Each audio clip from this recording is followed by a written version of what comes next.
Come on. Yes, I want to cancel and restart. Come on. Just do this. I don't have time for it.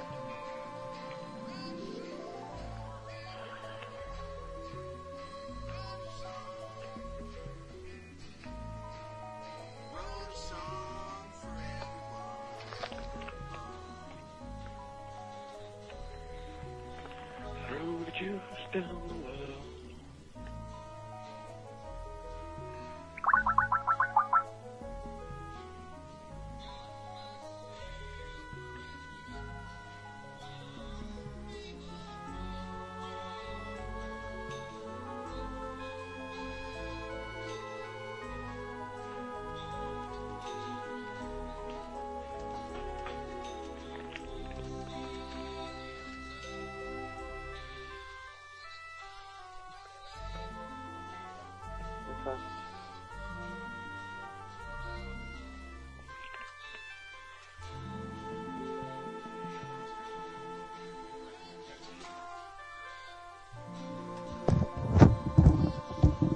I'm gonna get a drink.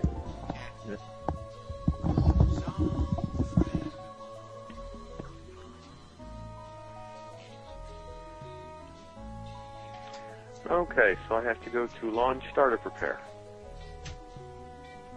So I'm launching startup repair. See what happens.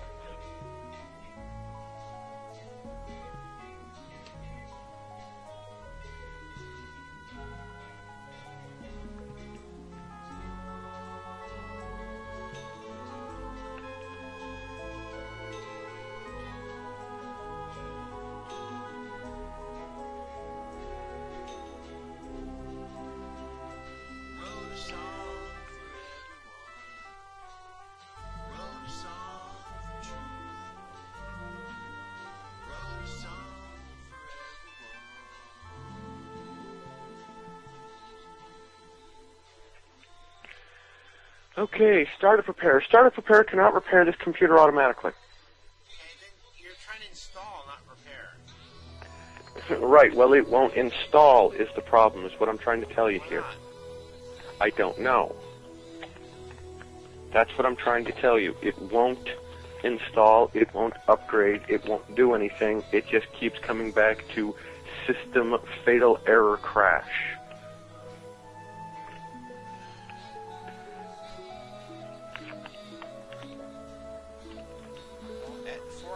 We'll do it then, okay?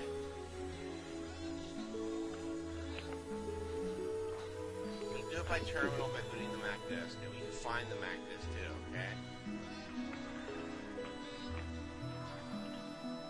Well, right now I'm really not in the mood to deal with any of this because this is really, really, really upsetting me. It's pathetically tiny. It's not even a big deal. All you have to do is mark it active and boot from it. What I'm trying to do, but if it won't let me do that, then I'm screwed. Great.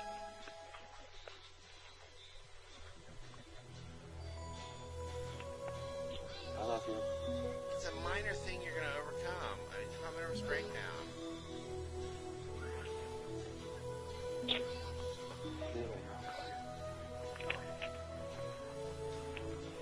Never lost a patient yet. I'm not worried about losing a patient. I mean, the computer, they don't die. Never does my little patient die. They always come back to life. The little computer, okay? It has heart failure right now. We'll fix it. Alright, let's roll.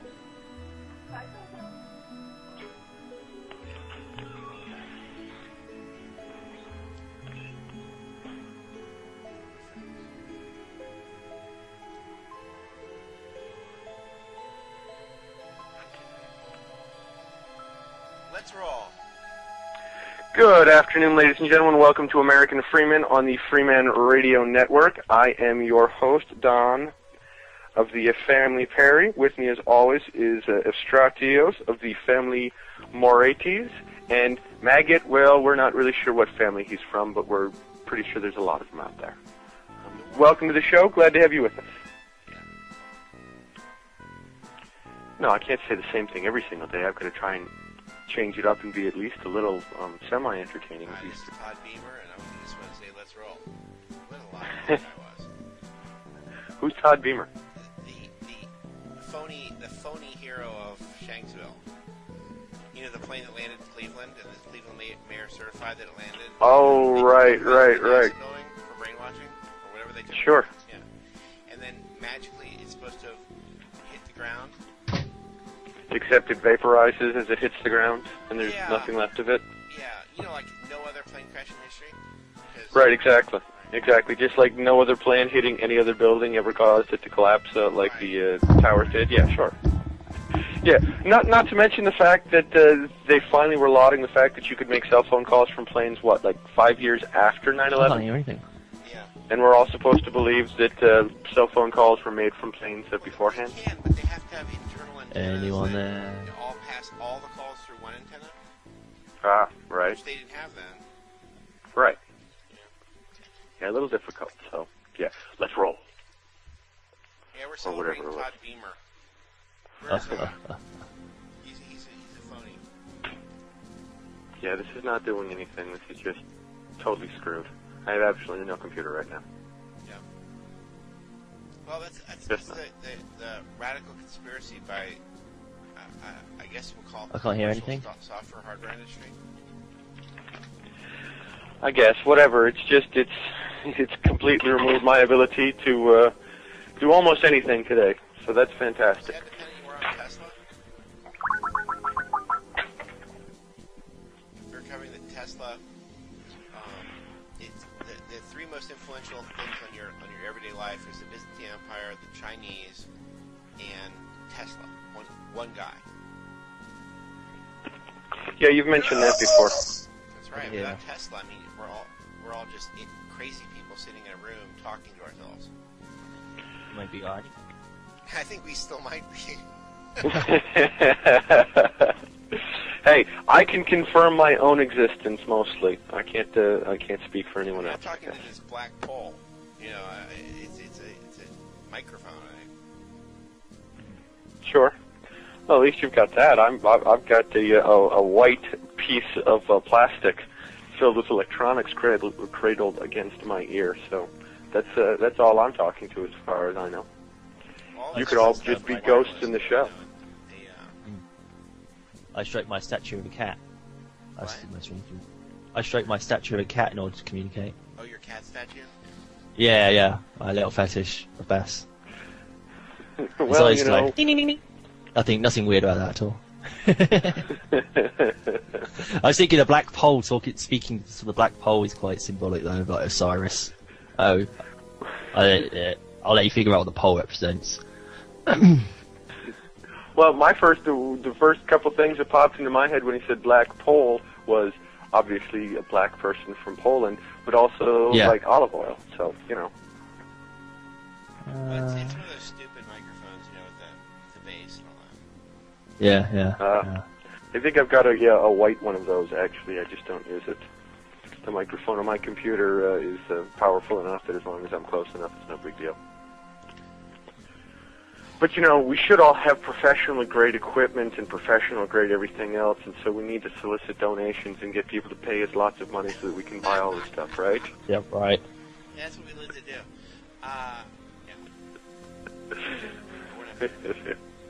No, we don't do that. That's not what we need. But, you So- know, it's the ability to have a correct debate. A lot of things are removed from the schools, besides the Byzantine Empire, which is the foundation of America. They used to have debate societies, debate classes. Right. Public speaking, oratory. It wasn't just public speaking. See, that was what they reduced it to when we went to school. Then that's gone too. But before that, and the real thrust of everything was oratory. They taught you how to not just speak in public, but speak well in public. You know, like, I'm going to give a speech, you know, and not meaningless speeches. You had to give a meaningful speech. Then it became meaningless. Sure. Well, now, but it has to. And now everybody's greatest fear is to speak. Actually, that's true. They say that the number one fear is speaking in public, and number two is death. Yeah, well, you know, I don't have that fear. And No. it's because I I prepared my arguments because I know how to debate. Sure. Proper debate skills, not logical fallacies, not when I get in trouble make stuff up, but actual working stuff out in advance and having a coherent argument. A coherent discussion. God forbid. I think they tried that in our school once. Having stalking public. That's a good one as well. Yeah, I remember doing that. Yeah. It was quite fun. I think they also tried to get me out 3 times though. They cheated, got me out 3 times. So I wore a hat the second time. The third time I wore a scarf and hat and glasses. Everybody knew it was me. Just ended up dominating the proceedings, and there was some fat kid in the background. He didn't want to talk, sort of thing. And I was doing it on his favour. He likes swapping games or something in the background. Yeah, who is the mysterious talker? Oh, you're like a ventriloquist. No. We were all supposed to take turns or whatever. And there were these other ones that didn't want to do it, and so I did it in their place or something. I do remember getting shoved to the front more than once. I think I did my speech, and everyone went, "Hey!" And then nobody else had anything to say. Yeah, that was it. I was the only one with any actual speaking skills, I suppose. The only one with anything to say. It's like, okay, you're not going to have to speak about TV or football. There's nothing to talk about then. Right. It was basically, yeah. Yeah. So, no social observations, anyone? No, of course not. Ooh, what's that? Yeah, sorry, Karen. You just reminded me of something at school, you see. My school was pretty wacky anyway. It was just like Hemel Hempstead, the area I was born in, just really weird and wacky. It reminds me of Yellow Submarine, the opening lines to it. In the land where I was born, there was a man who sailed the sea and all that. And it's like a really wacky town, but that's what it reminds me of, because we had the maypole in that town. The last surviving maypole. But it was actually a ship's mast, and we had a canal. Yeah. It was I think it was from the Mary. Might have even been from the Mary Rose, the largest ship in Queen Elizabeth's fleet, I think. Yeah, so that dates back to the 1500s. It might have been the Mary Rose. It probably was. It was probably some I don't know, not the Titanic, but it had been something rather. Well, we did have St. Rose's Trinidad as well, the nunnery school that I was sent to. I'll just have a look at Yeah. Loads of it. I don't know what you call it, a nunnery nursery? And yeah. I know what that school is. St. Rose's, not St. Trinidad. Okay. But that'd be nice. That's the lesbian school. You might have seen the movies. It's like the school for naughty girls. Yeah. Right. Yeah, That's all it really is. Brian Jones is very there. Yeah, well, Cheltenham. That's Cheltenham. Hemel Hempstead is totally different. I think we've had famous people come from there, but they don't actually live there. They sort of move out.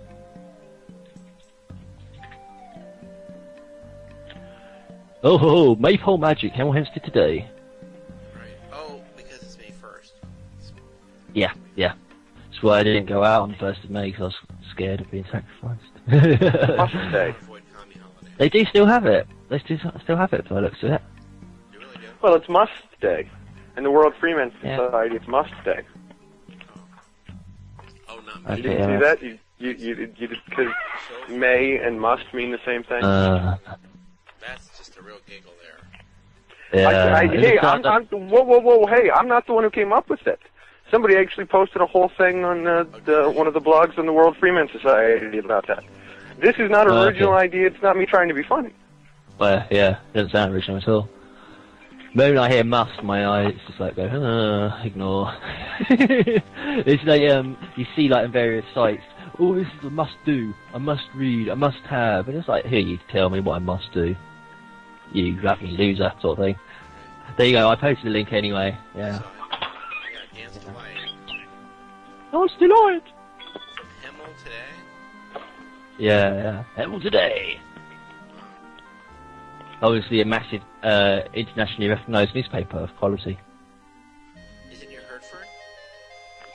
It's in Hertfordshire.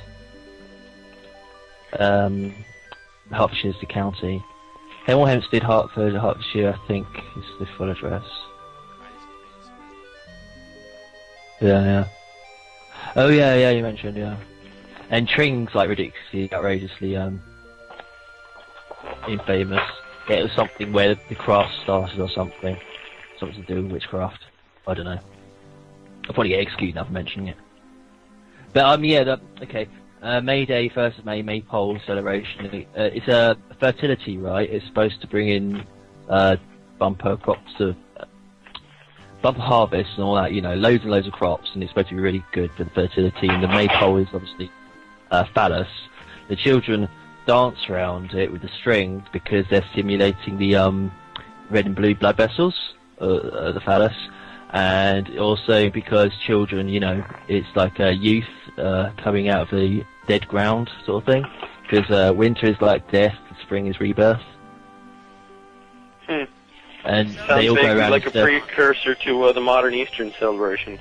So there's just everything wrong with it. Yeah, Right. it's just total paganism. Yeah, that's if you actually trace down what pagan festivals are all about, they're nearly always about fertility. They're always related to fertility, whether it's dunking virgins in the rivers and sending them downstream until they hit waterfall and bash their head out on the rocks, exposing their brains and, you know, becoming food for fishes. That's there to please the gods because of like the purity of the sacrifice and all that sort of stuff. Weird. Yeah. But I mean, Weird. really, what happened is what happened is I expect is there was a clearing in the waterfall, you know, where there weren't rocks, and like the druids or elders, whatever, would pluck up the women who were bound. Anyway, I think these most famous example is the Rhine Maidens. It's a like fairly common thing wherever there was running streams, there'd like be women being sacrificed. I mean, I've seen Clash of the Titans. I haven't seen the updated one. I saw the original one. Yeah, the original with the Gorgon or whatever his name is, the Kraken. The Kraken, yeah, that's it, Kraken. And I think there's Persephone or something's tied to the rocks. But that's basically It's been a long the same, time, but I think you're right. Yeah, it's the same ritual, except that she wasn't dunked in the stream with her arms bonded together. Anyhow, yeah, what probably actually happened is that they picked up the girls when they went under the waterfall and just like, sort of like, richly used them to improve the species or something, and then gave their children resulting from it back to the peasants, and that's like where you get like Parish Patch Kids and all that sort of stuff, sort of like jumping ahead about 1,000 years. And so these would be like sort of like half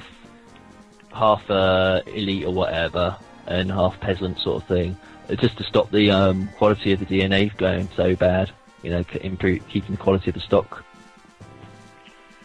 to a bare minimum. Yeah. And of course, now we've just turned it into something that people can go, woo, yay! It's like today is technically Cinco de Mayo, and that means absolutely nothing to most people in America, but people here in the U.S. will go all over the place and drink just because it's the 5th day of May. Yeah. It's like celebrating St. Patty's Day in the U.S. Oh, that's just stupid. I refuse to even consider celebrating that. They can go fuck themselves. Stupid. Like, is the only thing you're going to do is drink all day? That's just stupid. What's the point of that? That's just Right. rubbish. Sure. Generally, the festivals would be drink all day. Yeah. It's the sort of thing they did, like when they try and kill people off. It's like make the drink time. That's the Irish for you. They're stupid. And Guinness isn't real unless it's got a potato in it. You've got to remember that. That's from previous lesson. I do remember You gotta that, have potato in it. Yeah, it's not real. right? Yeah, like the Easter one. It's the well, you got the chocolate egg. Egg sign fertility is particularly amongst reptiles, but obviously chicken lays eggs. Sure. Chocolate estrogen. The word estrogen comes from Easter, although nobody would admit to it. It's fairly obvious. Easter. The rabbit, because rabbits have lots of sex. Fecundity. They pretty much do nothing else. It's a fertility symbol. So it's all fertility symbols all the way. Easter egg hunt could be seen as trying to get pregnant, sort of thing. Trying to get knocked up correctly, sort of thing. So you don't end up with like a half-blind, deformed brat. You end up with like a sort of like, you know, really, really good child that like puts in loads of hours of work down the farm or whatever. So yeah, the Easter egg hunt was going to be some sort of like some fertility right thing again. They're prepping children, basically. But, you know, the term Easter derives itself from the Viking Norse goddess Eoster, who was the goddess. Yeah, that one as well. Yeah, and there's Ishtar as well. But yeah, it's such a sort of like root word that it's quite a few things. But I think estrogen comes from Ishtar, Easter, and the what was the Nordic one you gave? Easter. Eoster. Eoster, yeah. Yeah. But Ishtar, I guess I hadn't thought about that as being a connection with that name as well, but that makes sense. Yeah, well, Ishtar was the Babylonian half goddess. Like she was the wife. She was like the wife of a Babylonian god. Well, she's really like a whore, but she was like the top whore, super whore, and she sort of had to. Yeah, but Madonna's shit. Madonna's rubbish. No, I suppose so. Yeah, sort of like Madonna of her time. Madonna always seems like a really old woman, so she could be Ishtar, I suppose. Like even her eye videos. Yeah. Huh? Yeah. So pointless. She had to wear pointed bras in order to make a point. We have our own Glenn Keely on the show. Ladies and gentlemen, Glenn Keely.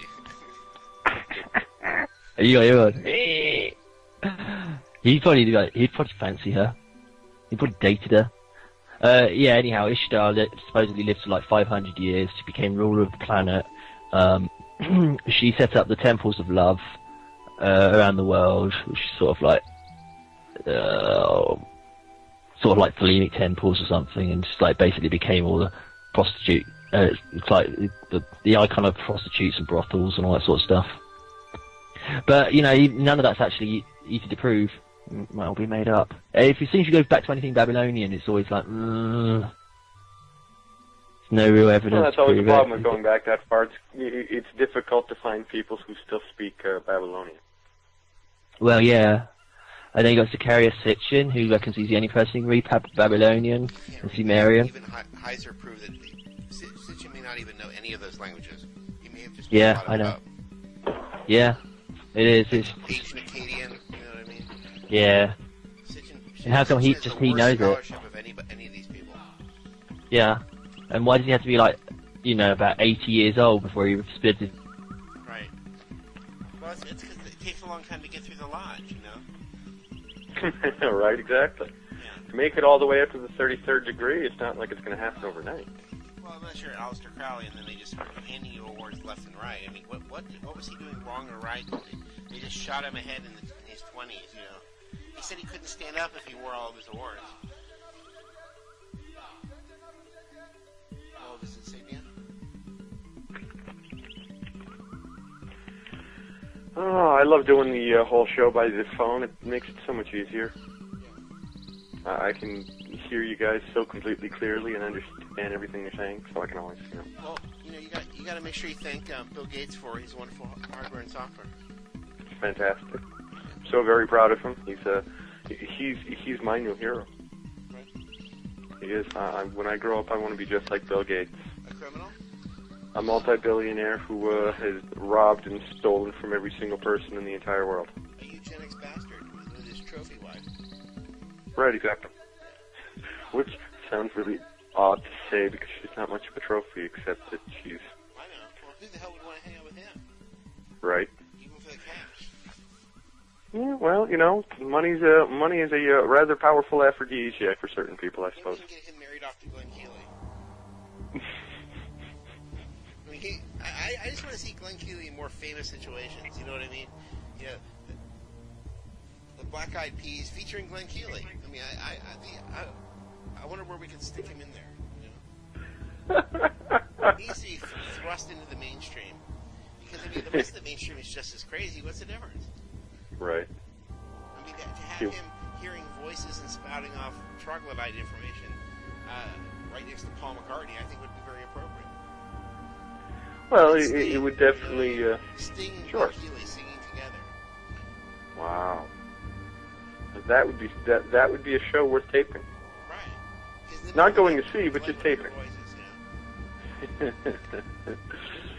Man, we gotta get him on the show. Too, you know? Sure. No doubt. Yeah, well, we, yeah.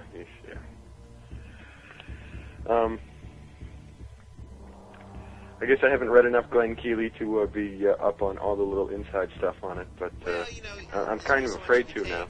I've never made it through one of his videos. That guy can see a turn and a twist in anything. You know what I mean? You think he just makes it up as he goes along just to keep talking? Yeah. And claims it's derived from external sources and voices that are telling him what to say, so it must be true? I don't know. Yeah, I mean, it's as twisted as that and worse. That sounds really Pentecostal driven. No. I feel the voice of the power of the tongues coming on me. I'm going to Keeley's and troglodytes, so they're underground little half-humans or something? Troglodytes are little underground half-humans? Aren't they? I thought I was always under the impression that a troglodyte was actually a reference to a sea creature that exists now only as a fossil. Maybe that's just a trilobite. Yeah, it's a trilobite. Right. See, there you go. No, these are like Middle-earth half-human things. They're not quite the friendly hobbit things. They're more like ugly, creepy things. I guess I'd have to look up and find where I first came across the term troglodyte, because I don't remember it at this point. They use it to mean retarded. Sure. It's like sure. Troglodyte would be more insulting than Neanderthal. Ooh. So easy a caveman can do it. Right. Gotcha. Well, we don't have to spend all of our day talking about Glenn Keeley and his inability to access reality. Well, see, the best part is that Alan Watt ripped off Glenn Keeley, so Alan Watt is supposed to be an intelligent guy, but when we found the sources to his material, it was that. So... Right, and if the first premise can be refuted, everything else after it can be as well. Right. Sure. Maggot. I'm calling Maggot. Alright. Well, but that ties right into the Freeman principle of how to deal with cops and courts. Right. All you have to do is negate their first principle, and everything else falls apart. Or just pretend you hear voices. Tell you what. I'll try the negating the first principle. You try pretending you hear voices. See how well that works out for you. Well, it can't work any better in America. I mean, it doesn't matter what you do. They're going to shoot you and taser you. Sure. You disagree. Did you guys, speaking of weird people and crazy people, did you guys see the story of the family in New Hampshire that had been holding on to the... fetal mummified remains of this little child that had died in was supposed to have been stillborn. They've been keeping it as a family heirloom for almost 100 years. Mhm. I heard of it. Well, it was in Texas Chainsaw Massacre. Oh, they had orders Concord man to bury mummified baby. Yeah. Mhm. Wow. This is right. This is what I miss by not watching TV, and I feel so much better. Well, I didn't watch TV. You still I feel so didn't much better TV. reading about it now. Stumbled across it someplace else, but no. Apparently, they claimed that this mummified baby was supposed to have been like a great uncle or something. And then when they did the DNA sampling test and found out that it actually bears no genetic relation to the people that had been holding on to it for nearly 100 years, they ordered them to actually bury the mummified baby. And I thought that was just bizarre. First of all, that somebody would want to keep that as a family heirloom. John. But yeah, that's all it was named, was Baby John. Nothing else. Mm-hmm. I mean, what kind of a world do we live in where people decide that they're going to keep mummified babies as a family heirlooms? They're in a few films though. The Leatherhead family had one, I think, in Texas Chainsaw Massacre. It really happens more often than you know. Yeah, it's quite an old thing. It's there's an Egyptian connection with it, and it's also doing rednecks because a lot of rednecks think they're from Egypt because they get the English connection between England and Egypt. Was it 1,000 Corpses? House of 1,000 Corpses. I think there was a baby embryo in that. Yeah. So yeah, it's because they all sort of mixed in with Aleister Crowley as well. They all think they're like descendants of Pharaoh, basically, some Pharaoh or other. It seems to be quite a common thing. And Grand Canyon, they've found loads of Egyptian sarcophagi, I think you called it. Egyptian relics, anyway, in the Grand Canyon. Really? Hmm. Because everyone was here with the Indians. The Indians just arrived here 5 minutes before Columbus. They were chased out by Genghis Khan. But that was what was interesting about America, is that there are relics, just not Indian ones. Yeah. Because the Vikings, I was reading about the Vikings, the Vinland invasion. Yeah. Did they? Yeah. There's tremendous records of that. Charles Giuliani was talking about that the other day. Okay. About the Chinese visiting the Americas? Yeah, but they came over by boat. They didn't walk over the land bridge or anything. Sure.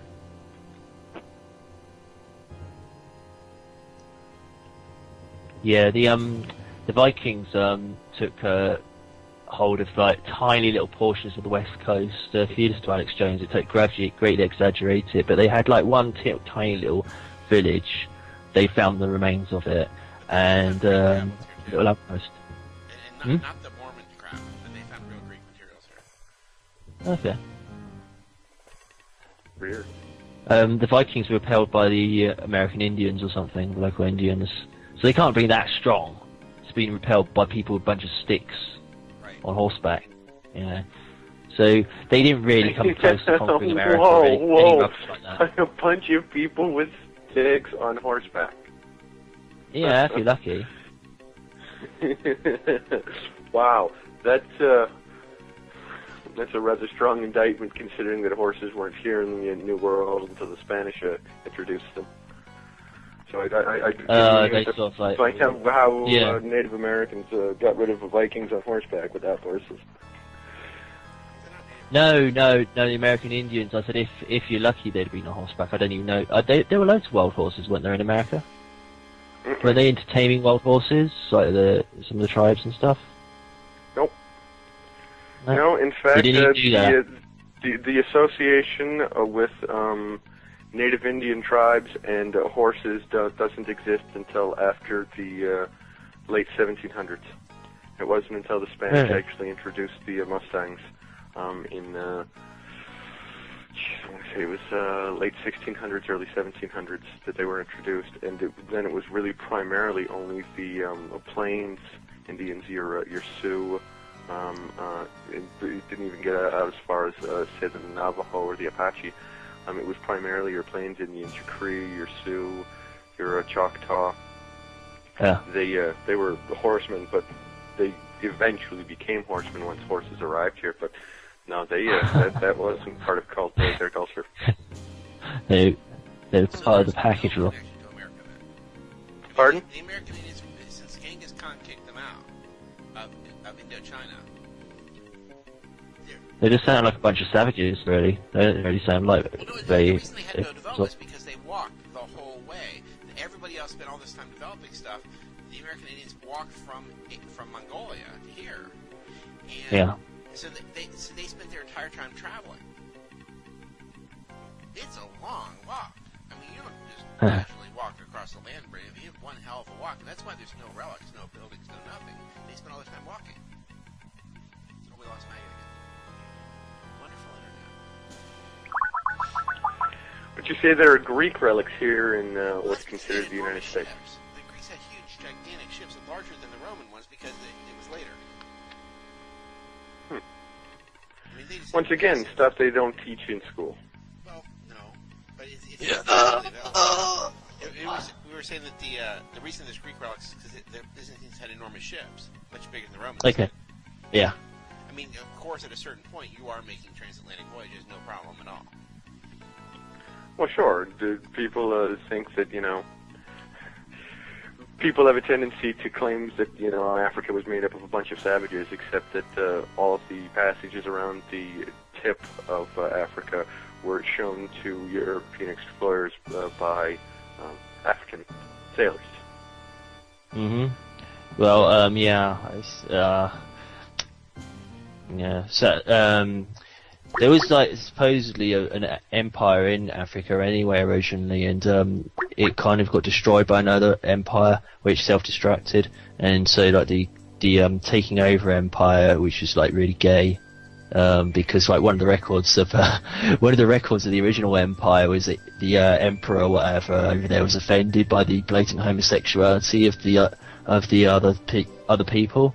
They'd do parades and stuff. And so this one gradually took them over and wiped them out. We watch Maggot again. Jeez. I'm here. I thought you lost me there for a second. We're just having one of those days. Yeah. Everybody's having computer problems today. Thank God for people like Bill Gates out there in Microsoft. Here's Maggot with a comment. Well, hopefully. Yeah. What could be... There he is. I'll just finish up my... Freeman network with a string and a Dixie cup. It's going to be really great. With the major center hub being one person's house and a gigantic ball of twine. That's right. I don't consent. Right. Yeah.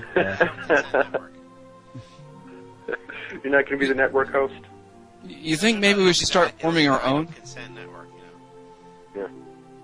I've got a big enough backyard. We could put the string network in my backyard.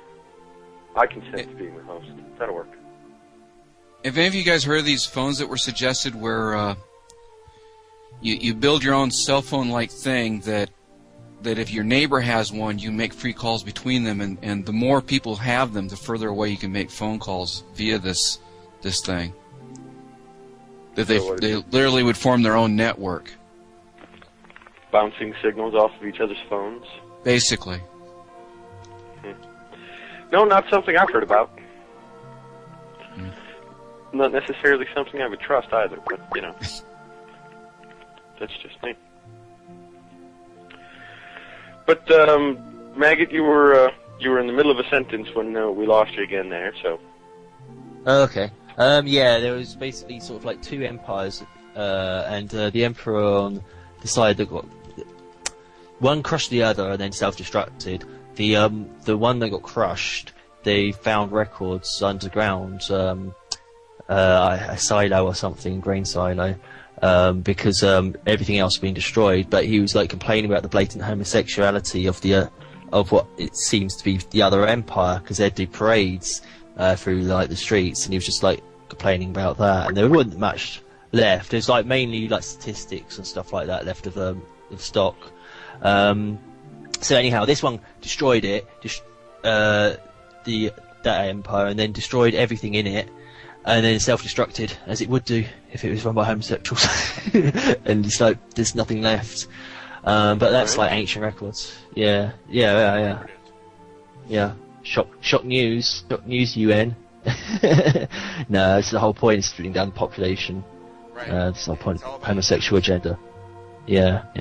I mean, it could be right. It could be a conveniently made-up story with keywords like silo and blatant homosexuality. Thing is that nobody really knows what went on in Africa, but there must have been a reason for all these different empires going over to Africa in the first place.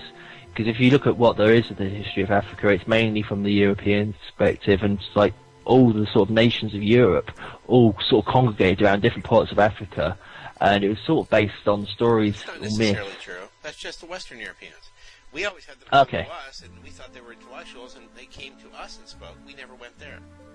Yeah. Well, you had loads of people though, didn't you? You had the French and Germans and the Spanish and the English, and Right, but I that's think not that- my group. My group always had the blacks come to visit us. Okay, Western Europeans then. Yeah, fine. But that was mainly done because the missionaries came back with stories. Hmm? Go on. Yeah, it was a story spread by the missionaries about the gold and stuff like that. Yeah. Well, yeah. We don't force our religion on anyone. Catholic Church, I think it was. Well, see, we're not the Catholic Church. We're Yeah. Orthodox Yeah. Church, the pre-Catholics, the ones the Catholics broke off of. The minute you pervert everything like this, you get this statute system, you get the Roman remake. Mhm. Bullshit. Mm. That's what you get, and that's just unacceptable to everyone.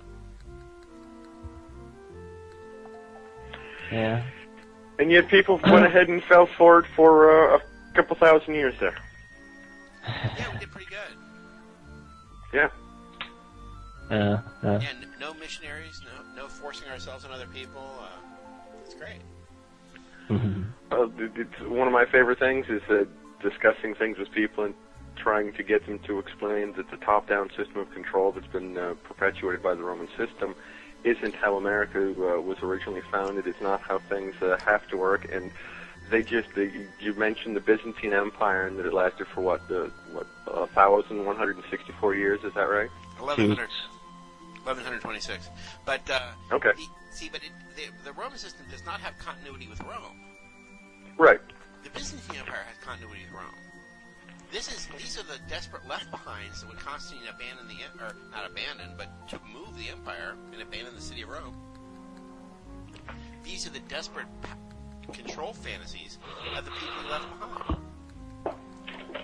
Right. The people that really wanted to be in charge in the first place so that they could do what they wanted, then got really pissed off when they went, okay, you know what, bye-bye, we're taking our ball and going home now. Right. It was all our philosophy. These are the people that corrupted it, so we left them. They didn't want to go, so all that remained was the corruption, the desperate control freaks. And look who they are today. George Bush. Right. Barry Soetoro. Anybody related to Charlemagne, which is most of the recent presidents. Well, geez, that covers, something to the tune of like 37 out of the 44, 45 presidents we've had? Right. That's that Holy Roman Empire, the bullshit that has no continuity with Rome. Right. All it is desperate control freakism. Well, and that's one of the most frightening things about the American political system is that, all of these people that get to be president, that become president, not that get voted or elected president, but that become president, are all so incredibly interrelated. Well, that shows you how strong the Byzantine system is, that they needed the Federal Reserve System to finally destroy it because you can make any mistake in the Byzantine system and it still self-repairs. It could survive even those control freaks from the relatives of Charlemagne. It just couldn't survive central banking, you know what I mean, or overwhelming force. Because that affects and directs its entire economy. I mean, once you take over the power and ability of people to think about how they do exchange, you've got most of them. I mean, because all you have. That's why the Byzantines never allowed the Jews to do anything, because they knew what that did to strangle the economy with their criminal usury, with their criminal products from outside with no tariff, no nothing, just sneaking products in. I mean, following no rules, and then you don't want children poked holes in for them to drink their blood. I mean, that's not why we have children, is for them to have religious ceremonies and drink their blood and kidnap them and all that. I feel that's a bad thing. Are you sure? Like, our people don't do that to others. We feel that that's bad for Jews to come in and do that to us. Of course, every country in Europe thought so too. Right. And kicked them out. And then now they're in so much control, you're not even allowed to talk about it. Sure. Yeah, we have Orthodox it's strange that that had that problem too, where little children are saints because they had holes poked in them so Jews could drink their blood. We got to call a spade here. I mean, it goes back to debate again. I don't bring things up unless I have hard and fast proof, or in a lot of cases, first-party evidence. Right. And I know what I'm talking about in advance. I'm not just opening my mouth and letting my gums flap. I speak based on research that I've done. Based Sure. on information that if someone says prove it, I can stop and hand them the proof. Right, you're not falling back on the, well, yeah. Yeah. Sure. Well, I heard from this one guy this one time on this one show that I was listening to Right. on That's all point. bullshit. Right. Yeah. But that's why we appreciate you on the show, because not only are you controversial, but you're controversial with facts. Right. See, that's the thing. I like stuff that's very, I don't know, shocking or surprising. But when it's all backed up with facts, then you can talk. You can feel free to discuss this stuff. But other stuff, I mean, when do reptilians come up in my conversation? Never, because I don't have any info on that really. Right. I don't know crap on that. Sure. Well, hold on. I think we've got Mordecai Goldman from the Anti-Defamation League wants to talk to you real briefly, but he only wants to do it off the air. So. They love a good debate, don't they? No, they just love to shut you down without any discussion. Right. He only wants to talk to you off the air, and yeah. Hopefully we can get him to actually come on the air at some point. Yeah, where's that Abe Foxman? I want to have him on the show. So secretly record your conversation with him and broadcast that. Well, it only violates statutes of those things. Sure. Don't worry about that. Especially if we're responsible. Right. And I'll take responsibility for it. I'd be fine. So will I. Excellent. That'd be great then. Because they won't. Does our double responsibility trump their lack of responsibility?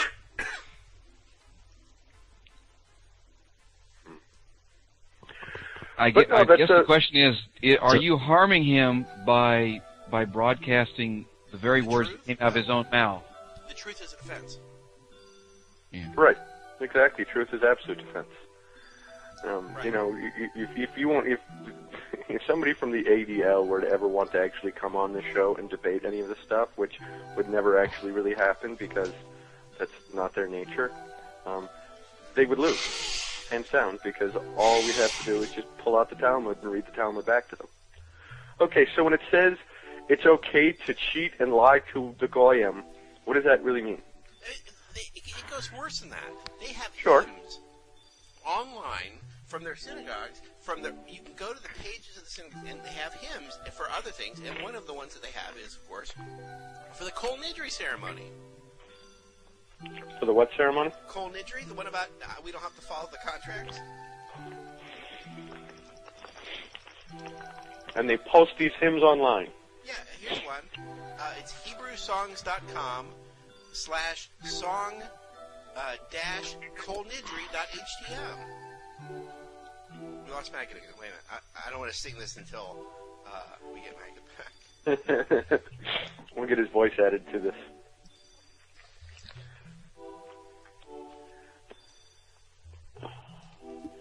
Yeah, I do. There we go. Yeah, I'm back. Yeah, so they Bravo. actually have hymns like this. Here it is. Should I make a tiny URL? Or I think I told the URL correctly. I believe you did. I So can't check it, so it doesn't matter. Go ahead. here's the song. All vows, prohibitions, oaths, consecrations, vows that we may vow, swear, consecrate, prohibit upon ourselves, from this Yom Kippur till the next Yom Kippur, may it come upon us for good. Regarding them all, we regret them henceforth. They will all be permitted, abandoned, canceled, null and void, without power and without standing. Our vows shall not be valid. Vows, our prohibitions shall not be valid prohibitions, and our oaths shall not be valid oaths. I mean, that's a real sing-along. You know what I mean? I bet it works better in Hebrew, which is above, which I can't read. It shows the Hebrew above and the English below. But I mean, that sounds like a sing-along to you? I mean, that's not really Dead Flowers for the Rolling Stones. I mean, you can sing along to that one, but this doesn't sound like something I want to sing along to. Sounds like right on knees up. It says that the cantor recites the Kol Nidri aloud 3 times, each time louder than before, and the congregation recites along in an undertone. I mean, that just, and you can get it here at CDs, Eli Yaffe, That's Kol brainwashing. Nidri and the Mara for the High Holidays, track 5. Wow. But they have a variety of CDs we can get the same song. Gloria Feedman and the Jerusalem Symphony Orchestra, that'd be track 4, has a song. Doo-Doo Fisher, In God's Name, that'd be track 8. I mean, here, Cole Nidri, various singers ranging from Al Jolson to Yosel Rosenblatt and Jen Pierce. So this is quite the popular song. I mean, these aren't like, oh, just a couple of them do it. This is standard practice, this Cole Nidri. We don't have to follow the contracts. That's not my religion, you know what I mean? My religion isn't about scamming you. Right. Standing doesn't appear in any of the hymns in the Greek Orthodox Church that I've ever heard of. Hey, I've been in churches my whole life, and I don't remember seeing any hymn that talks about scamming people and cheating. It says, without power and without standing. What does that mean? I mean, these are legalistic terms. It's like the Bizarre Bar Society or whatever, you know, the British Accredited Registry. Right. The Bizarre Bar that sings the things to you. So when was this written? Oh, no, this is for the Kol Nidre. Well, this is after the time of Christ, the Kol Nidre, because all this stuff is the bastard, phony religion of the Pharisees. This is not the So basically, the Law Society has been in existence at least 2,000 years. Then. Well, it all comes from the Talmud. It's overlaid partly on top of the Roman concept, but it has no continuity with Rome. They love to tell you it's Roman because it comes from the city of Rome, but that's only because Constantine abandoned the city. Well, that's like telling people that you're Greek because you come from Greece. Yeah, country of Greece. They've lost our traditions. They've lost our culture. They've been brainwashed by their German Habsburg king and their European governments to hate us and hate Byzantium. They're as confused as America. It shows you that in the same period of time, they've lost the same culture. Hello? You know. So what's interesting is the people who preserve their culture preserved it in English. In North and South America and Australia. Anyway, so basically this is a hymn that says, we will lie to you, don't trust us. Absolutely. But we're not supposed to, we don't go to their ceremonies because we're not welcome. And we never hear this. They sing this in English as well. Because here it has the English, hebrewsongs.com/song-kolnidri.htm. And this is nothing. You can find this all over the place. Take the same words, pop them into Google, and look how many times it pops up. And not on hate sites, on pro sites, on the sites that are pro this, on synagogue sites. And then make sure you stop by and take their take their Torah classes, because they're lying to you when they say Torah, they mean Talmud. Right. What we call Torah is called Tanakh. What am I after another with these people? I don't have a religion about drinking blood, or buildings that have secret messages, or any of these things. And we're very grateful that you don't, because, you know, that could be scary. I'd be writing a blank check for someone to do that to me. Right. So if they're doing it and they're writing a blank check for people to do it to them, would you even really want to? Anti-Defamation League to make sure that they stop legitimate debate, because we couldn't have this discussion with Abe Foxman. He wouldn't allow it. Well, sure, of course. He wants to go to his synagogue and do it privately and not talk about it. And so they use every method to stop legitimate debate. Well, yeah, because you don't want to have to actually be held accountable or answer honestly or truthfully anything that's being presented against you, especially when you know it's going to, you're going to have to wind up lying bald face. Right. They actually present a false worldview to us that the whole world just hates them because we're all mean people. Right. And we hate them because they're God's chosen people, not because they chose hate themselves. Us, and if we found out how much they hate us, we wouldn't like it. Sure. And we're uninvolved in the hatred because they actually run their own anti-situation, you know, drawing the swastika on your own door and then calling the cops, which you control. Yeah, exactly. Which has been proven to happen. Yeah, on video. But that's nothing. That was one university event. That happens on universities all the time in the local university papers. This was one time when it was George Washington University, got a lot of press. This happens a lot. Well, and it's done to discredit and destroy and undermine the entire system so that you keep hyping a sense of fear and control element in people. If you convince enough people that to malign the Jews it's a bad thing, and that they can suffer severely for being that way. I mean, you, the Stradios shared something with me a few weeks ago on the government that handed down legislation on what anti-Semitism actually is. Oh yeah, the PDFs. That was just absolutely ridiculous. They talk about how if any of these acts are committed against somebody who is Jewish, it's automatically anti-Semitism. It couldn't be that they're just a complete and utter fucking asshole and deserve to be shot in the face. No. It's anti-Semitic. It's anti-Jewish. And it's wrong. It fails the golden rule. Mm-hmm. Completely. It's because like it's do unto them as you wouldn't... We catch the jewel thief outside the jewelry store, and we pull off the mask, and it's me. I get the full the book thrown at me. If it's Right. Mother Teresa or Bill Clinton or he's Jewish, no. Somehow they're exempt from it. Right. The same crime, we pull off the mask. I mean, if it's my mother, she's got to go to prison. I say, it's all, people always want to tell you, oh no, now they're not guilty. What are you talking about? We pulled the mask off. We watched them do it. We pulled the mask off. Now it's the Easter Bunny. The Easter Bunny's got to go to prison. Yeah. Right. Just because you think, oh, it couldn't. I don't believe my own eyes. It was Bill Clinton. Oh no, now he's not guilty. Oh, what are you talking about? Right. The same crime applies to the same people the same way. Everybody is. So if I'm kidnapping children and drinking their blood with my religious figures, well, screw it. I got to go to prison then. Yep. And so did they. Agreed. Completely and totally. Whatever the punishment would be for me if I had been caught doing these things, they actually did it. It's time to punish them the same way. Whatever I would face. I don't know what the answer to that question is. Whatever I would face, they should face too. Because they really did do it. Equality under the law. Yeah, but that's not what they want. They're fighting for a world where they're exempted from things that, you know what I mean? That's why they're fighting child molestation and all that so much. They want a right to do it, and the few people who might be doing it, they have to be eliminated. Who aren't them. Only people in their club. I'm not fighting for the right to do what they do. I'm not fighting to replace them with me so I can do the same thing. I'm fighting for, let's not do this. How about that? I lead by example. I don't do it. Why do you need to do it?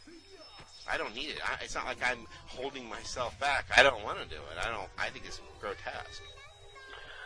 It just boggles my mind that they would create this system of law and this system of absolute total control that way and perpetuate what are obviously, complete and total bastardization of any concept of still civil behavior between people, and continue to defend it by claiming that, well, you aren't Jewish, therefore we not you can't eat on the understand. mic? I love eating on the mic. Do you hear it? Ah.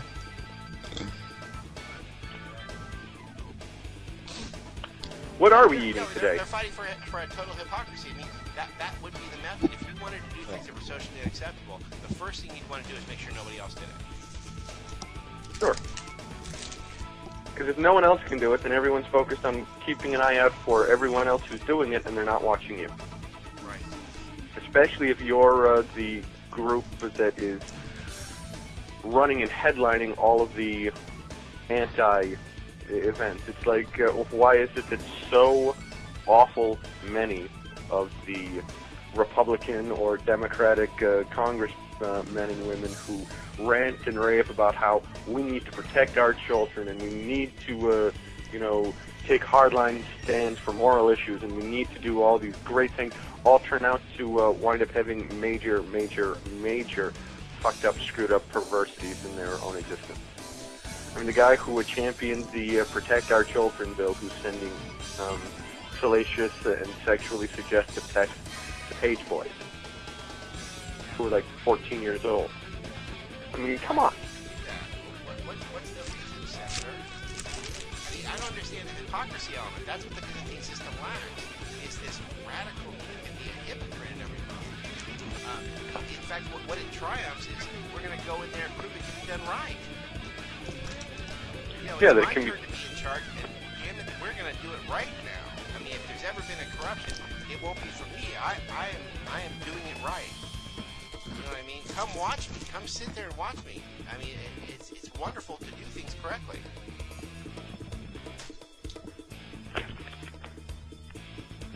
It shouldn't be such a rarity. Right, it shouldn't be. Yeah. But, again, once they manage to get their claws into certain industries... Every. Sure, well... They don't have their claws in the World Freeman Society, so not every... I don't know. I mean, Although I suppose that may be true. Will they try to push me out? Will I be blocked from being able to do this because some bastard wants to enforce hypocrisy? I suppose it could happen. But that's why we're fighting as hard as we can from our end to keep that from being able to happen. Right. That's what standing up and fighting against the New World Order is, ladies and gentlemen. That's what this is all about. It's maintaining and ensuring that this doesn't happen. I mean, we have a fairly novel situation going here with World Freedom Society. I mean, I'm the head of the American chapter, and I'm not a freaking shill. What? I mean, that shouldn't be such a rarity. How come it is in all the rest of the anti-NWO movement? Why is it filled with shills? You know, well, why is it filled with people who will talk about one topic but can't talk about another? I mean, it doesn't. They're always if their dog's in the fire, they can't mention that one. Yeah. And that happens. Whether it's they always sound like they're John reading from the Phelps script as well. Can't talk about Jews being in charge because he's a diamond merchant. But he can talk about Jesuits all day. But other people can't talk about Jesuits because they're Catholic. You know what I mean? But so they can talk about Jews all they want. Or they can talk about UN or something, but can't talk about either one or the other two. I mean, you can't be such a hypocrite. I mean, if now, like, my own uncle corrupted the Greek Orthodox Church just in very recent times. That's why I'm not advocating for you to become Greek Orthodox. I know it has recently been corrupted, and by a member of my own family who arranged for a Rhodes Scholar to come in and corrupt it, a guy I knew from Cincinnati. So, I mean, I have exposed the details of this before, and I'll do it again, but, you know, it's a long story. But I'm just saying, I'm so not afraid of exposing corruption. I expose it when it's personally involved. I'm personally involved. You know what I mean? Sure. You can't be if it's whether the corruption is in your own backyard or if it's somewhere else. You don't just expose it somewhere else. You have to expose it in your own backyard first. Mm-hmm. Take the log out of your own eye before you take the speck out of someone else's eye. Precisely. But you know what I mean? If we pull off the mask after catching the bank robber and it's my mother, I'm not going to insist we can't prosecute. Sure. I mean, what go business rob did the she bank. have robbing the bank or Right. robbing the jewels? See what Right. I mean? No business, no right to do it. But other people, they see it's somebody they know, and oh my God, it's someone from my party. Now we can't prosecute. You know, what is that?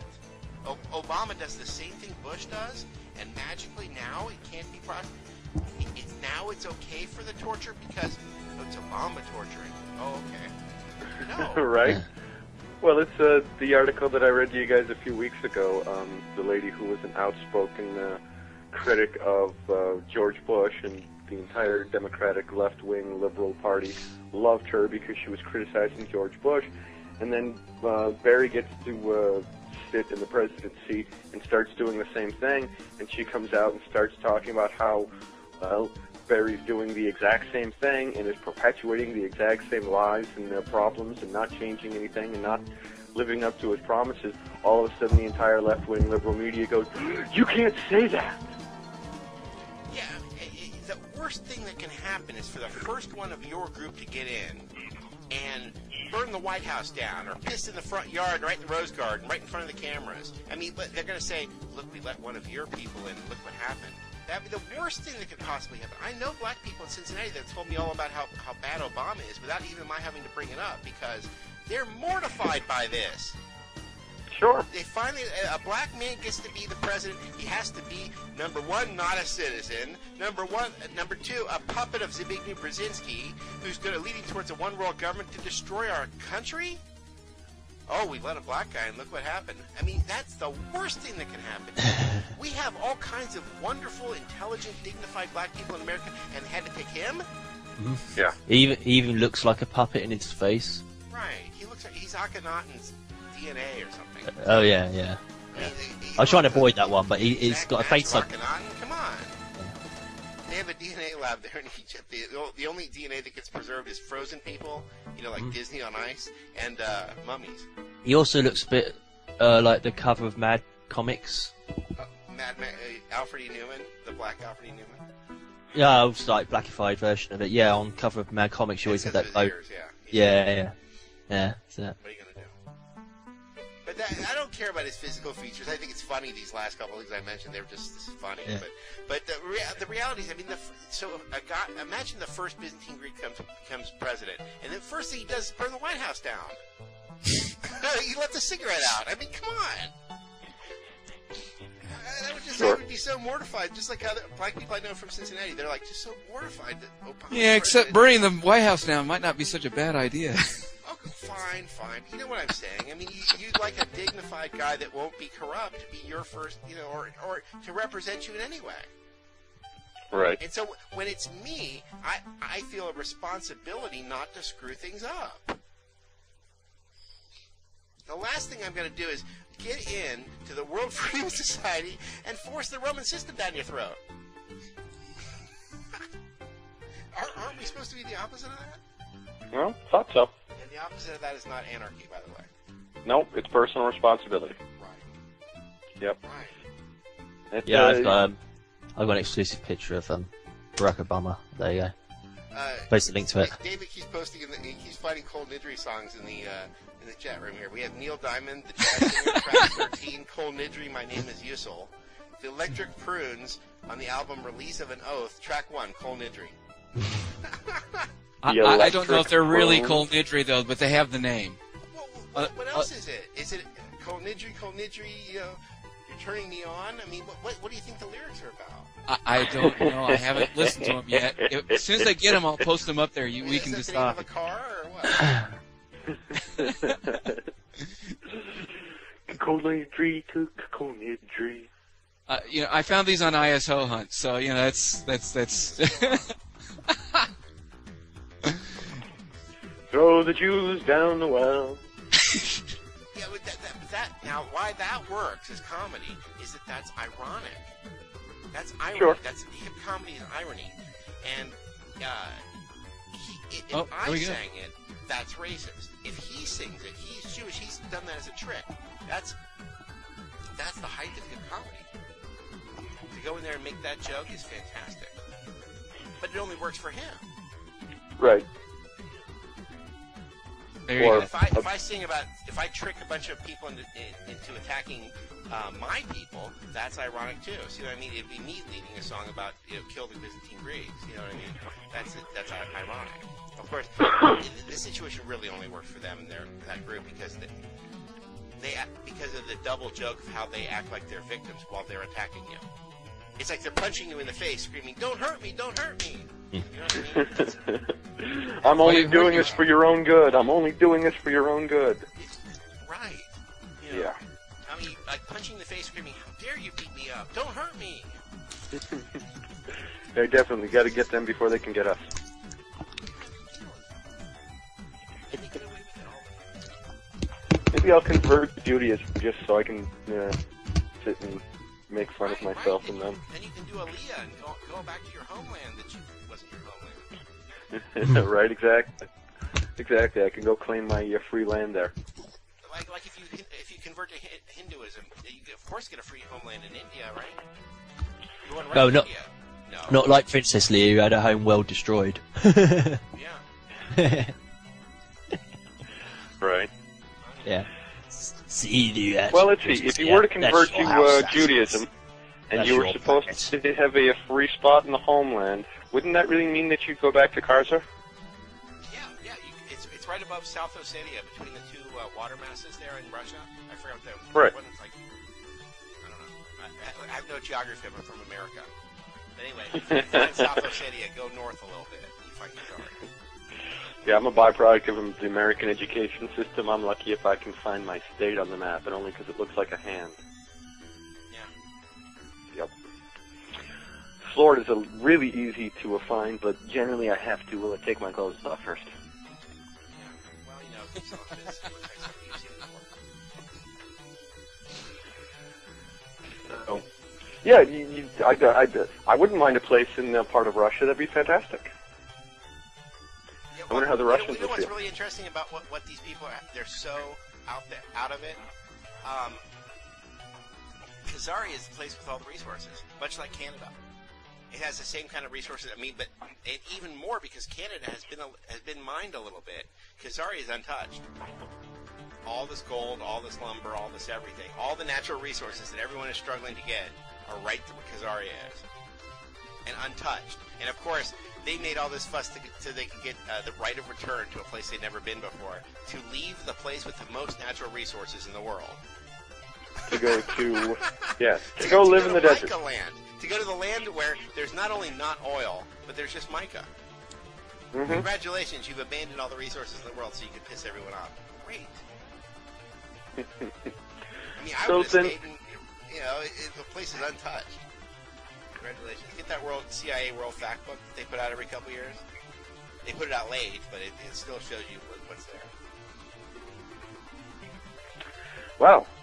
Looks like we know where we're setting up our next World Freeman Society meeting. I know. World Freeman Society in Kazaria. Exactly. Be perfect. Kazaria. Right. I'm all for it. If I had a time machine, I'd go back there and convince the king of Khazar to go to Hinduism, because it's the same FU message. You know what I'm saying? Sure.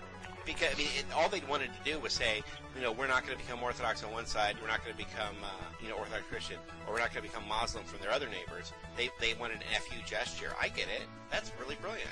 It's a brilliant FU gesture. Just feel free to pick the different one. Mm-hmm. Hinduism. You don't want to adopt the Talmud, man. When you read the details of that, man. I want to store my Talmuds outside. I bought them used from Amazon. I want them out of the house. By used to that much level of evil, huh? It's sick. It's sucking the air out of me. I tell you what, you can ship them off to my farm if you so wish, and I'll preserve them so you can come read them anytime you wish. I didn't hear anything he said. Did you hear that? He said you can ship them off to his farm, and he'll Oh. keep them in storage, and you can come and read them there anytime you want. Oh, I've read them. It's everything that was claimed is in there. I found. Hoffman tells you what pages to look in. Yeah, the only two things I've looked up in there was the one about little girls regaining their virginity at 3 years of age, and the other one about tying a man up in a room. You're not guilty for his death, just because you tied him up and locked him in there. No, it goes on and on and on. Yeah, those are the only two I looked up. That was good enough for me. Yeah, when you scrape the surface and it's nasty on top, it's not going to get any better the further down you go. Well, it reads like the Patriot Act. I mean, you can actually just flip through and find stuff that offends you in every page. I remember when I first printed out the Patriot Act, I couldn't believe it. I was like, what kind of whack job came up with this? They voted on this without reading it? Yeah, of course. And the only person who didn't vote for it only didn't vote for it because he didn't read it. The Patriot Act, notice it's an act, right? But Right. The Patriot Act, You mean the others read it and they still voted for it? No, they hadn't read it. No, the other one, they pounced on them. And there were MP5 machine guns in the building because of that phony anthrax attack. Mm-hmm. Yeah. Yep. The people have calculated that because the printers could do 20 pages a minute, that they couldn't possibly have printed the Patriot Act out on the floor of the Congress fast enough for them before they called the vote. They couldn't. But it had to be voted on and passed as soon as possible because otherwise we were going to suffer another great, gross, nasty, massive attack that was going to blow up our entire... And they have some killer printers there in the namely, an attack of literate readers actually getting their hands on the darn thing. Right. I mean, by the time you got it stapled and pulled out of the machine, I mean, they have some fast printers, too. That 20 pages per minute is fast. I mean, they still didn't get a chance to flip through it, even. Yeah, but it was still a failure of Congress because they should have been reading it as it was coming off the press. The whole Congress watching it, just scan reading it like 20 pages a second or something. Well, what's wrong with them? Even worse, it's a failure of the human people to not realize that this thing was drafted and written years and years beforehand. Mm-hmm. Right. I mean, this wasn't a brand new document. These conspirators is they always want to present a patsy out front, legislation ready to go, and a physically impossible attack of some sort. Whether it's Oklahoma City or this, or the first World Trade Center problem in '93 with Ahmad Salam and all that. Right. Every single time it requires the Kennedy assassination a phony setup that's physically impossible, a patsy out front, and legislation ready to go. Or a major change that got prepared.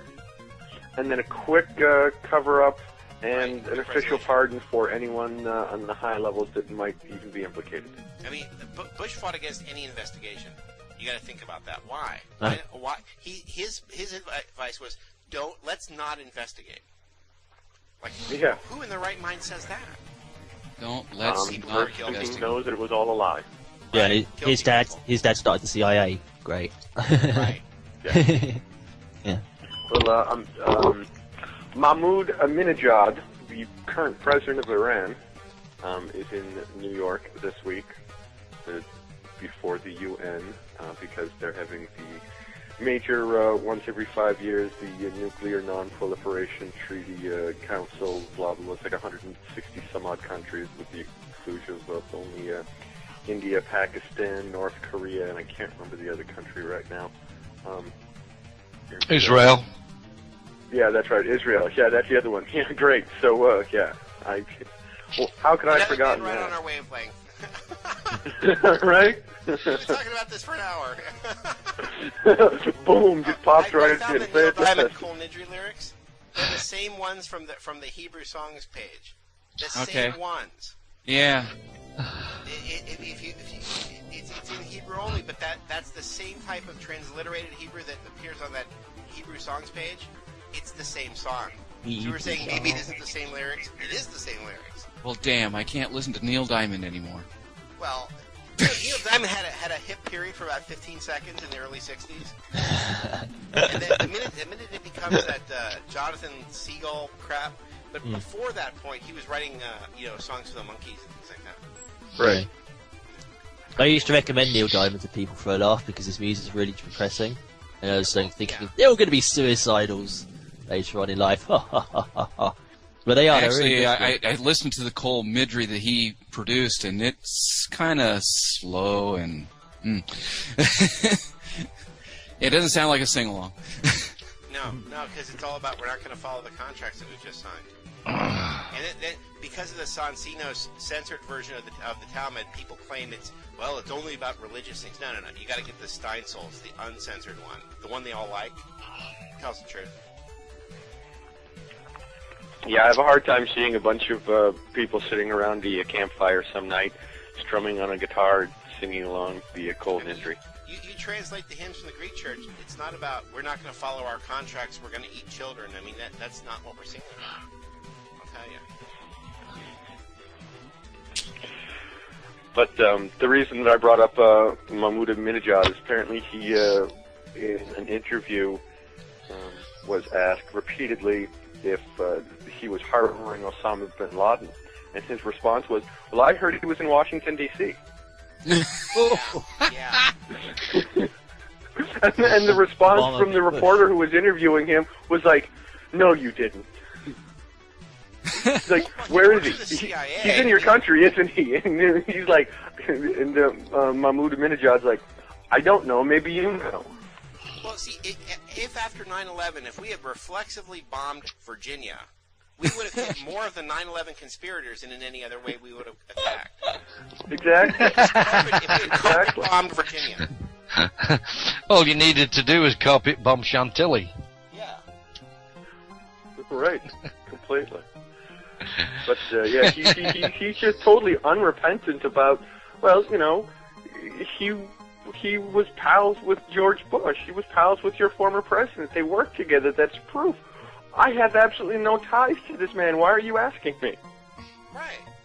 I mean, there are pictures of him with Zbigniew Brzezinski with one of those rocket launchers in Osama's hand. Right.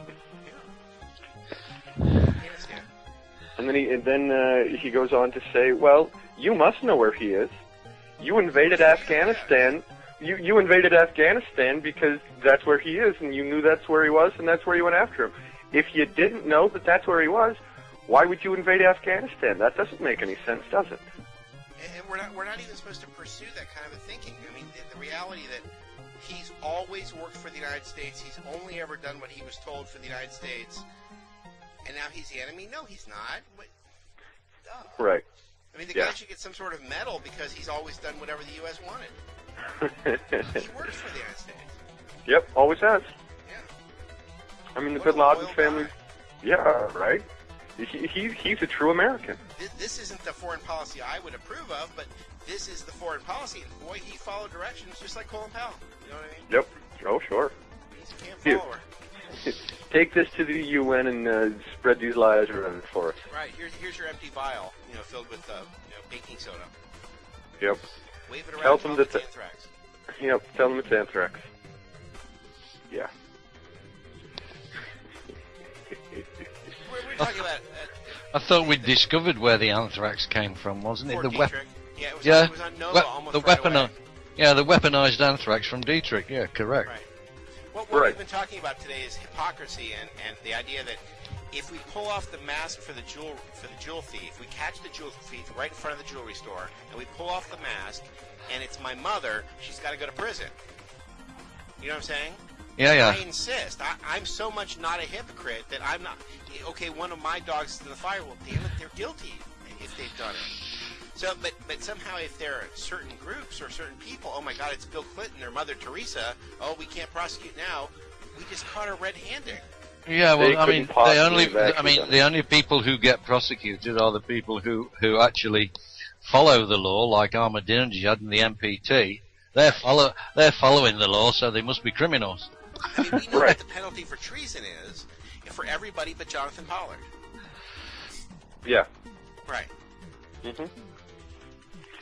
But it's and anyone out there who might be thinking that that's not the case, all you have to do is look at somebody, these Wall Street bankers made off with millions of your dollars, and they get a slap on the wrist and a bailout, and you go down to your local, and you go down to your local store and steal a loaf of bread, you're going to jail. You have to ask, if I commit this crime that we're discussing, whatever it is, what would be the penalty if I did it with my gang, let's say? But they're really guilty of it. Whatever the penalty I would face has to be the penalty they would face. And they really did do it. Well, that's why the first maxim of one of the first maxims of the whole law system is to always ask cui bono, who benefits. If you can't understand that basic concept I've just explained, the World Freeman Society is not for you because you're already, before you start, a hypocrite. Right. How can you work in sincerity? If you're willing to excuse somebody else. Yeah. Mm-hmm. If suddenly when it's your dog in the fire that you can't prosecute that. Right. It has to be legitimate. Right. It has to extend to everyone. It has to include everyone. It has to apply equally to everyone. Otherwise, it's. I'm not fighting to get into power so that I could then do the same thing that people in power are doing. It's not because, okay, now it's my turn. How about let's not do it? How about let's not bother with government at all? Right. Let's institute laws which everybody just the 3 laws that everybody has to abide by.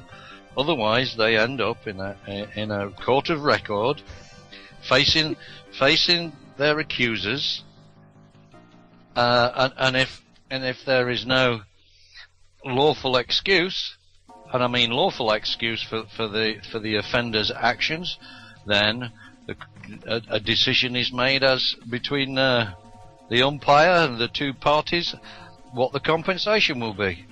And no policy enforcement officers. We need peace officers. Right, Who because... enforce the 3 laws. Sure. GFAS is asking what key bono means. I know what Cui it bono? means. Who benefits? Yeah, who's Cui profit? bono is who benefits. It's the first question to always ask, who benefits? Because if you can figure out who is going to benefit the most, they're the ones most likely to be the culprits and the perpetrators. Right. The person who benefits the most from having their jewelry store broken into and all things stolen, if the person who benefits the most is the individual who actually owns the jewelry store because they're going to reap back tons of insurance money off of it, and everything that was actually stolen isn't accurate to what the inventory count is, well, then you obviously can figure out who the person was that set the whole job up.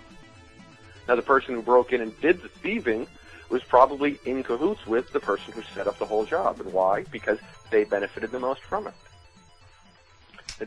You always have to look to find the original source. I mean, the same thing's true with 9/11. Who benefited the most? Do you really think that the Taliban or Al-Qaeda or Iran or Iraq benefited from the 9/11 attacks? No. Who did? The CIA, the FBI, the U.S. government, the Zionist regime, they benefited the most. The dual citizens who operate our government. Mm-hmm. Always. The Anglo-American establishment. I mean, I think it was the 9/11 Commission that, completely dismissed where did the money come from to fund this thing. Oh, that doesn't matter, they say. That's the most important thing. Sure. Yeah, follow the money. If you follow the money, that is the most important thing. If you follow the money, you get to the source and where the problem lies. Right, and where did the money come from? Oh, that's right, Pakistan. Pakistani Secret Service, or Pakistani CIA Pakistani conjunction, ISI. whatever. Yeah, the ISI. Yeah, but who authorized the ISI to pay it out? Oh, that would be the CIA. You know Right, that Mumbai exactly. attack? You know that Mumbai attack? I felt sick when I found out about this. There are Hindu Zionists. Did you know that? Like Christian Zionists? There are Hindu Zionists in the world. I didn't know. Makes Why? me want to throw up. How is that possible? Did you see how quickly it was swept under the carpet that the organisers of that Mumbai bombing, the hotel bombing, was an American agent who gained immunity from prosecution by spilling the beans. Right. Well, no, actually, I didn't hear that, so... And the second in command came on and explained that it had to be an inside job, but it was done by Hindu Zionists. Hindu Because Zionists. it was done by Hindu Zionists. He was on European TV, of course. We have a closed media in our country, so we could never have coverage of those things. Yeah, That's not true. We have a free open media. They had several. The Indian authorities arrested several Americans. It was all swept away very quickly. Right. Wow. We live in a world of lies, of hypocrisy, of craziness, that people in charge can do any crime, but we can't discuss things. We can't even talk, but they can do, and they don't get punished. Right, because if you talk about it, well, you're being anti-Semitic. And so that's why I'm pushing for that. How dare you tell me what we could talk about on this show? This is the one forum where we can, because we're not bound to the statutes, and we're responsible for what we're saying. I have proof for what I'm talking about. I don't open my mouth unless I have 10 million pounds of proof that I'm standing on. And under, for that matter. No, I'm standing on it. I'm taller. Did you know I have evidence? I'm standing on my evidence. Well, you stand. What you do is you don't stand under your rights. You stand on your rights. Right. You stand on your rights, and that raises you up. I've got a piece of paper I'm standing on. You know what I I mean? stand That on my can rights walk and my away. duties. Yep. Sure. I mean, I got a lot of crap about well, we shouldn't talk about this, we shouldn't talk about that. I said, this is the World Freeman Society for all things. Well, yeah, what are you trying to do? Put top-down control on it? And then one of the admins was actually talking to me about when he started talking, it became this whole society of a million rules and bylaws and all this stuff that he was going to come up with. What are you talking about? What Sounds like fun. The same thing we're getting rid of? Mm. Yeah. I mean, talk about misinterpreting what Menard is talking about in his videos. I mean, what's... Replace one proxy system with another. I think what we have is an all news is history because it happened some time ago. So it's history, and if we cannot investigate history, then what can you investigate? What can you talk about? Right. It's already happened. You know, so yeah, it's not like we're sitting here saying they're going to go out and they're going to do this, and we need to go and shoot them and kill them before they do this. It's look, they've already done this. We have this information. We have the access to it. What we're really outraged about is that there can be no investigation. There can be no this, even though all the proof's in our face. They make it so that they're the only authorities, so that they can never be arrested for the crime, no matter how much evidence is presented to us.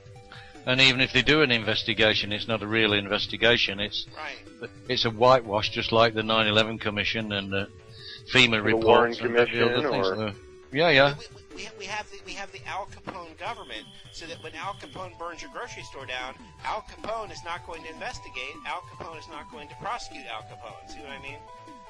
They don't want to prosecute themselves. They're the ones who did it. Right. Or what they'll do is they'll send their prosecutors and their investigators out and fabricate information and come back and say, see what a great job we did. We found out who the person was. And they just happened to apparently die because somebody popped up out of nowhere and shot him because they were outraged and upset. But, yeah, he was the one who did it. I mean, we know he did it. Some people don't want us to be able to exercise the very things we're talking about. I mean, the very things that we're talking about with the World Freedom Society. If we can't actually do the things that we're advocating, then what are we advocating? Hypocrisy? I don't want this to become the World Hypocrisy Society. Right. I'm demonstrating how one does these things, speaking responsibly. If at any moment someone says, prove it, here you go. I don't even hesitate because I've got the material. Yeah. That's why reptilians never come up, because I don't have any material on that. Oh, by the way, chaps. You haven't read any of the David Icke books? Shame on you. Yeah. What were you saying, Caribbean? By the way, chaps, can you remember the statement of withdrawal of consent to be governed that I put in the chat? Yes. I posted yesterday, it. I posted it on a national newspaper today. Really? Yes, I did. Which is giving notice through the national press, the London Evening Standard in particular, which means then that is one of the places you have to post, and the rest goes to, and again you post it to the Clerk of Records. Right. And I've done both. I wondered about that when I was going through some of the stuff. If you were to post it as a public notice in the national, like if you were to take out a public notice in one of the such as the public notice I need to put in about my wife's debts. Yes, it's exactly the same thing. I will not be responsible for my ex-wife's debts, or blah blah blah blah blah. And you post it in the local newspaper, the national newspaper, and you send it to the records office in your state or wherever, and then that prevents any of the corporate institutions coming after you for her debts. You've dissolved that partnership, that joinder between you and your wife. So basically what you're doing with this form that I've just put there, you're dissolving that joinder between you and the government. Well, I wondered if it were published as a public notice like that, if it would still have the same effect as having the notice being served on somebody. It does. It has. Well, I don't know about in the US, but in the UK, You know, every newspaper will have public notice, a public notice section, and it does carry carry that force of law with it. Excuse me. Okay, because I know we've got in our local paper here, and even the small city that I live in, it has a public notice section, a legal notice section, and everything in the paper. Yeah. So you post it in the legal notice section. Gotcha. Well, good. That simplifies an awful lot of things. I found it posted on thisisLondon.co.uk. Yeah. Well, you see, the official UK government notice board is either the Hansard or the London Evening Standard. Yeah, that's their website. But it's posted on the website too? Yeah. That's awesome. You can't see it. Your computer's not working, but the rest of us can see it. Yeah, just the story of my life right now. Good. Is that the first time that you've ever? I'm guessing then that this must be the first time that you posted that. Yep. Fascinating. Wish I could read it. I'm sure it said the same thing that it said yesterday, Yeah, but we're working on it. It's I know all you are. roll on the Armageddon. Roll on the Armageddon! Well, I think that's what I'm going to wind up doing, is do it through the public notice system of the newspaper. That's an awful lot easier than, having to send off tons of copies and tons of copies. Now, that's still a 3-day response time that they have to have, right? Caribbean? I believe they may have 7 days if you don't post it directly to their records office. Okay. But even still, they've still got to read it, take notice of it, look at the implications of it, the lawful implications, and make a response. And if they don't do it within those 7 days, then it's contract. Sorry, pal, but you've lost. We've won.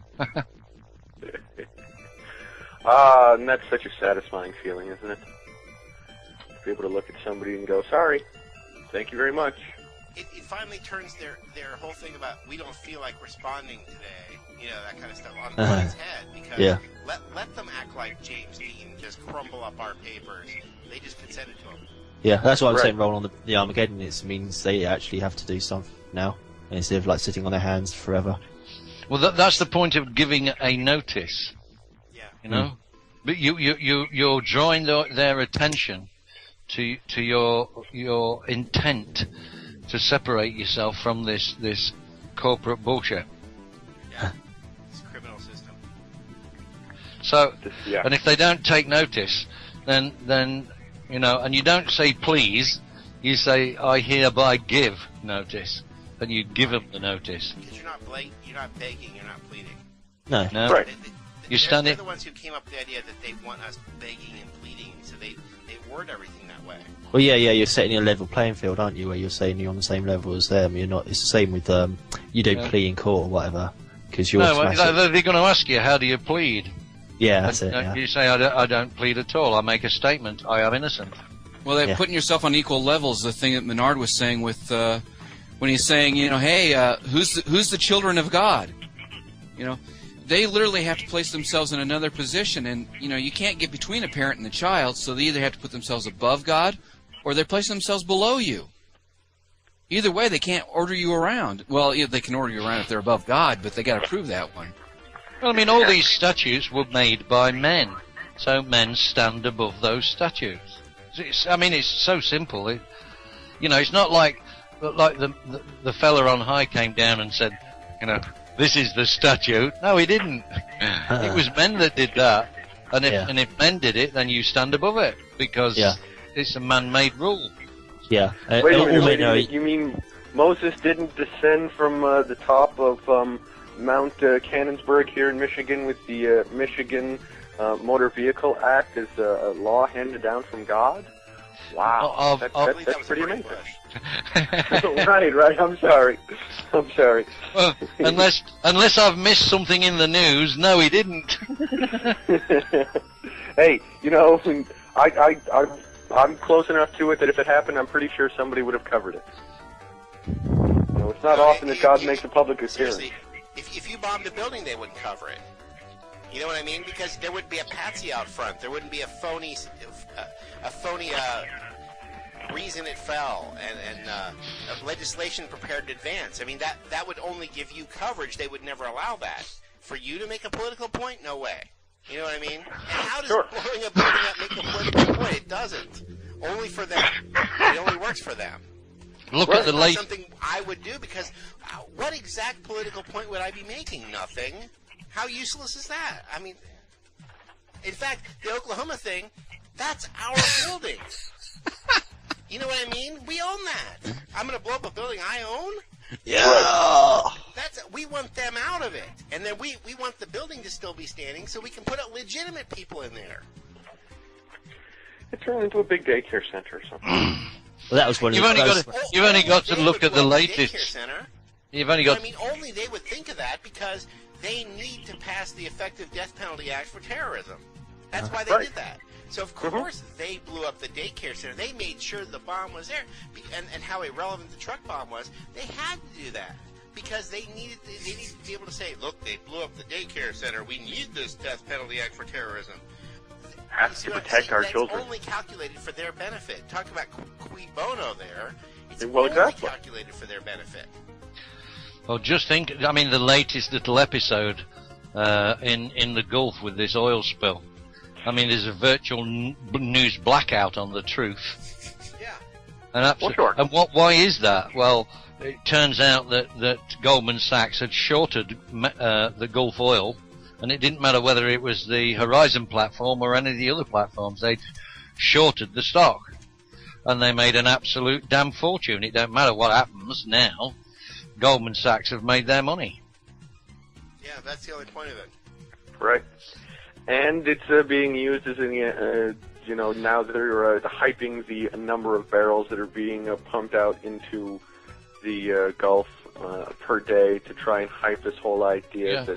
That we're wasting oil, the environmental impact, the carbon tax credits, the peak oil is on its way. We have to do something to fix this problem. Big government, come in and save us. See, of course they would. Now that they lost carbon taxes, they want to push both carbon taxes and peak oil, which already failed in the past anyway. It's not true. Right. Yeah, well, I mean, this whole agenda is quite clear: to close all offshore drilling down and production of oil, so it artificially creates the scarcity. For goodness' sake. That's why we haven't had a refinery in America built since before Carter. They arranged a phony environmental movement. Mm-hmm. And that's started by Rockefeller. That's not people who want to save the Earth. They'll take away Yosemite and put a battery factory there. That's not about saving the Earth. It's about their control of land. Right. And their control of resources and creating a false scarcity. Oh, sure, we're overpopulated because they've locked all the land on the Earth off. I mean, here's a little plot of land. All of you must stand there. Sure, now we're overpopulated if we can't have anything. Right. Like free speech zones. Right. Stand inside that box right there. You can say whatever you want. In the case of the free speech zone, it was always in a cage that was in a cage. Mm-hmm. Miles away from wherever the real thing was. Right. But that's free speech. Well, there was a little bit of free speech in Scotland at a political rally by the Landless Peasant Party. Oh, that's Deke Jackson. Yeah, and he made a real good speech. Yeah, and he made a real good speech in that, and the people in the audience obviously recognised the validity of his statements during that speech. He was the one that got the loudest applause by far. But he ain't going to get elected now, is he? That's the problem. Well, And you said that's the Landless Peasant Party? Greek, so of course, no. Yeah, the Landless Peasant Party. 67% of all property in the United Kingdom is owned by 4,000 people. Yeah, that doesn't surprise me at all. That even seems like it may even be a conservative figure. I mean, what is it here in the United States? Something like, what is it, 80% of all land is owned by private corporations or individuals.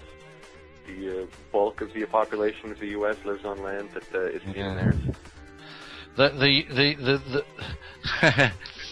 An investigation into who is the richest person on the planet, and even if you just take the amount of land that is actually owned, that beautiful lady called Queen Elizabeth II owns. They can't even guesstimate the value of her ownership, because she owns whole countries. Yeah. She owns the land of whole countries like Australia, New Zealand, and Canada. They can't even estimate it. But they were just saying, well, okay, we'll give it $5,000 an acre. Right? Yeah, just a right low. She stole that land.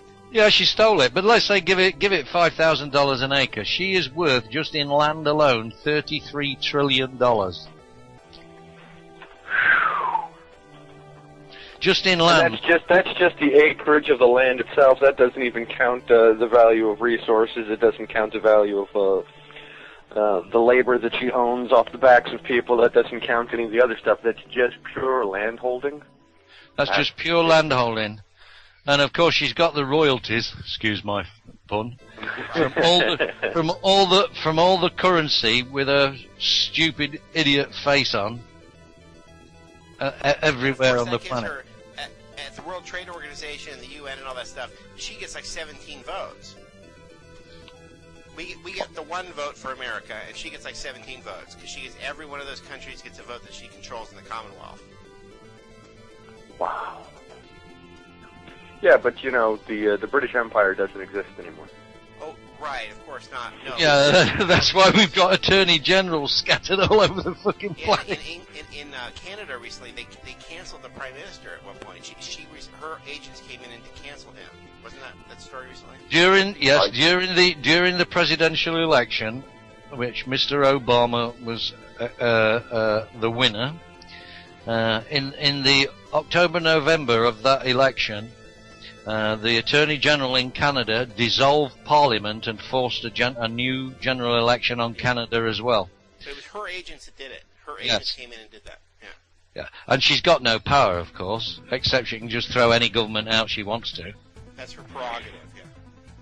Wow. Just real briefly, because it just popped into my head, has there ever been a presidential candidate who, during their presidential their whole campaign running up to the election, has there ever been a U.S. presidential candidate that's gone to Europe to try and garner European favor before the election's ever held? Or was Barry the first one? I don't know, and so I was just wondering if that had ever happened before in the American political system, because that was one of the biggest things that bugged me the most, is that he wasn't even president-elect, and he's traveling outside of the country to Europe to go around Europe to do what? Campaign in Europe? Because if Europe loves him, obviously show his foreign policy credentials, man. What are you on about? This novice showing his foreign policy credentials. Right. Well, he should know about foreign policy. He's foreign. Yeah. Right. You would imagine that he would know them. Is a British colonial subject. Yeah.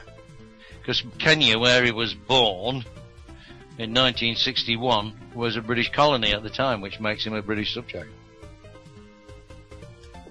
Well, and he's related to Dick Cheney and George Bush and John Kerry and back to the British Crown, too. Yeah, George Bush and that mob are all related to the Crown. Cheney's wife was talking about it on TV. She's the one that admitted it. Because people asked her about it, she says, yes, we were just doing research on his genealogy. Of course, yes, they are related, but that doesn't mean they agree on policy. Of course it does. Not of course it does, but gosh, they also do. Right. That's not the main reason. Bizarre. But so the Queen's got 17 votes. The Queen's worth $33 trillion. And she has to go to the Vatican to rule the earth until Christ returns. on their own. I mean, that's invalid, but I mean, they made a contract, you know. You see, if you notice during the American the Paris Treaty of 1783, which Franklin and Adams and several others signed, one of his titles was Lord Treasurer of the Vatican. Wow. And that's in writing, for goodness sake, you know, signed by those parties that he is the treasurer of the Vatican. Now, who was listed as treasurer of the Vatican? King of England? Yeah, and it says that all these things will go forward in perpetuity, forever, basically. So the Crown is still the treasurer of the Vatican. Well, doesn't that make you feel good? Really? Well, I guess that's not that surprising, is it? But there it is in black and white.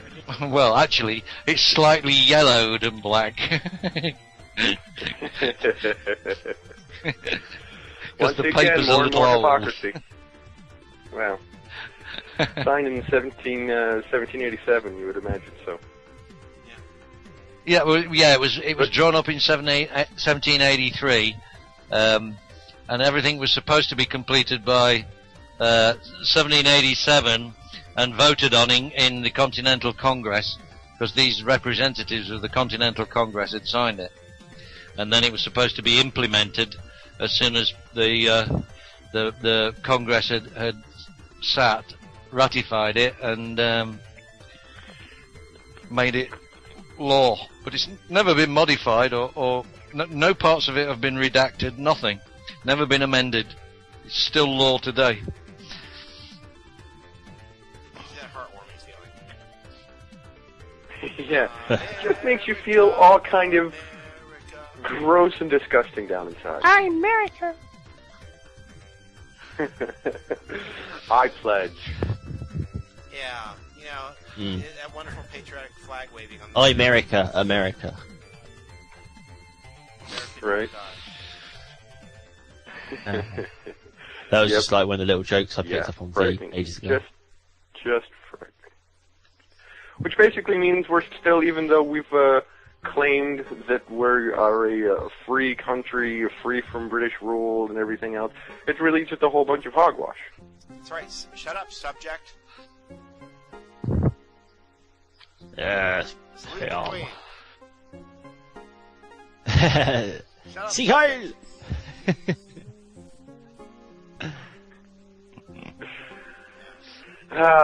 Viva Chavez. Viva Venezuela. Viva I don't go Chavez. that far. Pardon?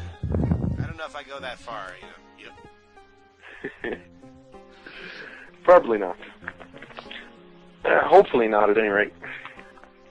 But, so, we're still basically under the control of Britain, which basically puts us still under the control of Zionism. Or was that really only majorly effective in some All you've got to ask is, They've controlled the when they stole all the gold, when the banks stole all the gold in '33 after the collapse, where did the gold go? Well, I know where it went. Well, it's all being held in But Fort where Knox, do you think isn't it went? Fort Knox. Oh. No, no, it was all shipped to the bank. It was all shipped to the Bank of England. Right. Right, exactly. Somewhere deep in the heart of London. You mean we have all these troops protecting empty vaults? You know, I'm sure when you get all the way down there, you go all the way down, open all the vaults, you get down, there's a little piece of paper that says, "Gotcha." Yeah. Yeah, there's a little Little IOU peeking sitting hole there where in you the- can see all the gold Fort Knox. Yeah. You can only see it from one angle and it's No, hologram. it's even worse. It's not even an IOU. It's a you owe me. It's a you owe me. You get down to it and they're like, you owe me. Damn it! You took all my stuff and now you want me to pay interest on it.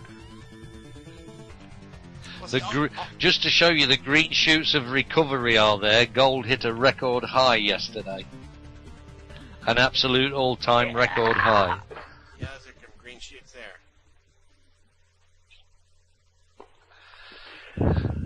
Oil hit a record high, you said? The general election over here in the UK is in about 11 hours. The voting starts about 11 hours. I was just like browsing online, so yeah. Suppose this time tomorrow we'll start getting the results for who's going to win the general election. I got no idea who's going to win though. I was kind of like suggesting it might be Gordon Brown. No, the polling stations don't shut till 10 or 10:30. Yeah, I mean local time. The polling stations don't shut till 10 o'clock. So by 11 o'clock you should be getting the first results through. Yeah. Well, by Friday morning we'll know. Wow. The fate of the nation will be known. Why would you want to? I think we know what the fate of the nation is right now, don't we? Yeah. Why would we want to elect another general? Yeah. General Dog's body. Yeah, well, I haven't been following UK politics, so I have no idea who's actually up for election. Have you noticed? So. Yeah, I don't know whether you guys have noticed, but the biggest issue in the UK at the moment has not been discussed not once, and that's called the wars in Afghanistan and Iraq, and nobody has, from any political party, has even. But the press haven't questioned them about it. The media haven't questioned them. The politicians haven't mentioned it. You know, don't mention the occupation. Don't mention the occupations. Yeah. Sure. Well, it's I mean, even here in the U.S. during our 2008 hijacked election, the discussion of the war and the occupation and everything was limited to sound bites. None of it had anything to do with real policy understandings. None of it had to do with any. I am going to get the troops out in 16 months. Do. Yeah, I'm going to close Guantanamo, and I'm going to bring the troops home, and then doesn't do any of it. Yep. Mission accomplished. Yeah, right. Mission accomplished. That's why we're and it was still there. Yeah, it was. What they've done actually is expanded the secret torture centres, not reduced them. I'm going to close Guantanamo, but I'm going to open a fucking big off base in Bagram. Wasn't that the mission? That's the principle of ask the genie for what you want. The libs who barely understand our movement, you know, the anti-NWO movement, were like, we want to close Guantanamo Bay. Well, what they meant by that was stop the torture. So Obama's going to fulfill the contract literally, you know. Well, okay, we'll close the Guantanamo Bay. If you don't like us torturing people in Cuba, we'll torture them in Wisconsin. You know, I mean, right? Or we'll ship them off to Yemen, it's like telling the genie, "Make me a milkshake." It's okay. You're a milkshake. That's not what you wanted, is it? You know what I mean? You have to be. That's the thing with the genie. You have to tell them exactly what you want. You know. Yeah, non-ambiguously. Yeah. Well, the house boys kept none of his promises. Barry Soetoro, the house boys kept none of his promises. Of course. He's lied about everything. Well, and he doesn't have to, because if you critique him, oh, well, that's just hate speech, and you just don't like him because he's black. Right. No, I don't like him because he's an incompetent tool puppet moron who has screwed over the entire country and everyone who he dragged along into believing that he was something great. I don't care what color he is. He could be purple for all I care. You know, it's like we were talking about earlier. You pull the mask off the jewel thief, even if the jewel thief's my mother, she's still going to jail. Well, I mean, how can it be hate speech? He's half white and half black, isn't he not? Right. But they don't focus on any of the white stuff. That never comes up or gets discussed. In fact, here in Michigan, in Kalamazoo, there's a local high school that Barack Obama is going to be coming and giving the commencement address to the senior class of this high school. And they were showing clips and scenes of some of these teachers and administrators when they got the news. And these people are jumping up and down and shouting and screaming, and these black women are just cheering and ranting about how wonderful and great this is, that the first black president's going to come and speak at their school. And nothing is ever addressed about the fact that his mother was white. Yeah, he's not the first black president. He's the first beige president. Well, I saw this woman at Walmart there, and she had this big T-shirt on that said, "Achieving the dream." Well, I mean, so what? Your dream is to have someone embarrass your people and say that, we let the first black president in and they ruined everything. I mean, so that's the dream that you had of your man coming in there and ruining it for your people forever? Aren't you proud? Yeah, not I much wanted of the a Fresh dream. Prince, but Wouldn't you want someone dignified to be your first representative or your representative under any circumstances? I wanted a clown. I'd want someone who would represent me and say, oh, look, we put one of his people in there, and they were dignified and did the job correctly, and it's a wonderful thing. God bless them. Can you say that about Obama? No. You're ashamed. Well, sure.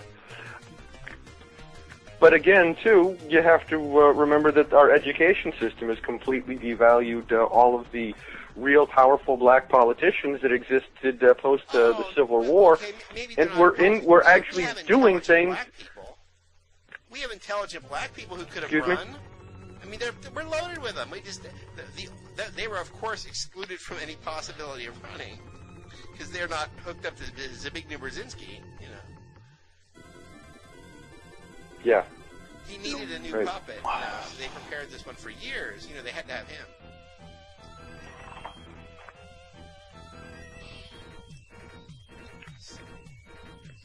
Hello?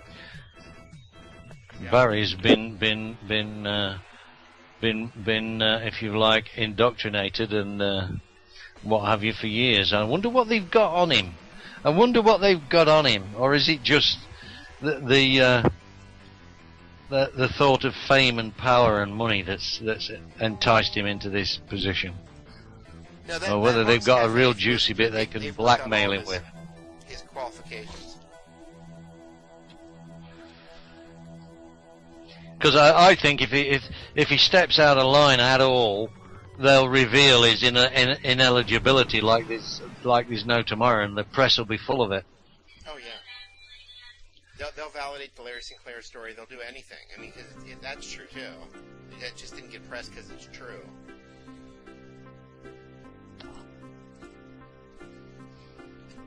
We lost Don. Hold on. I got to dial back in. Ooh. I thought I Oh heard no! Yeah. The line's improved.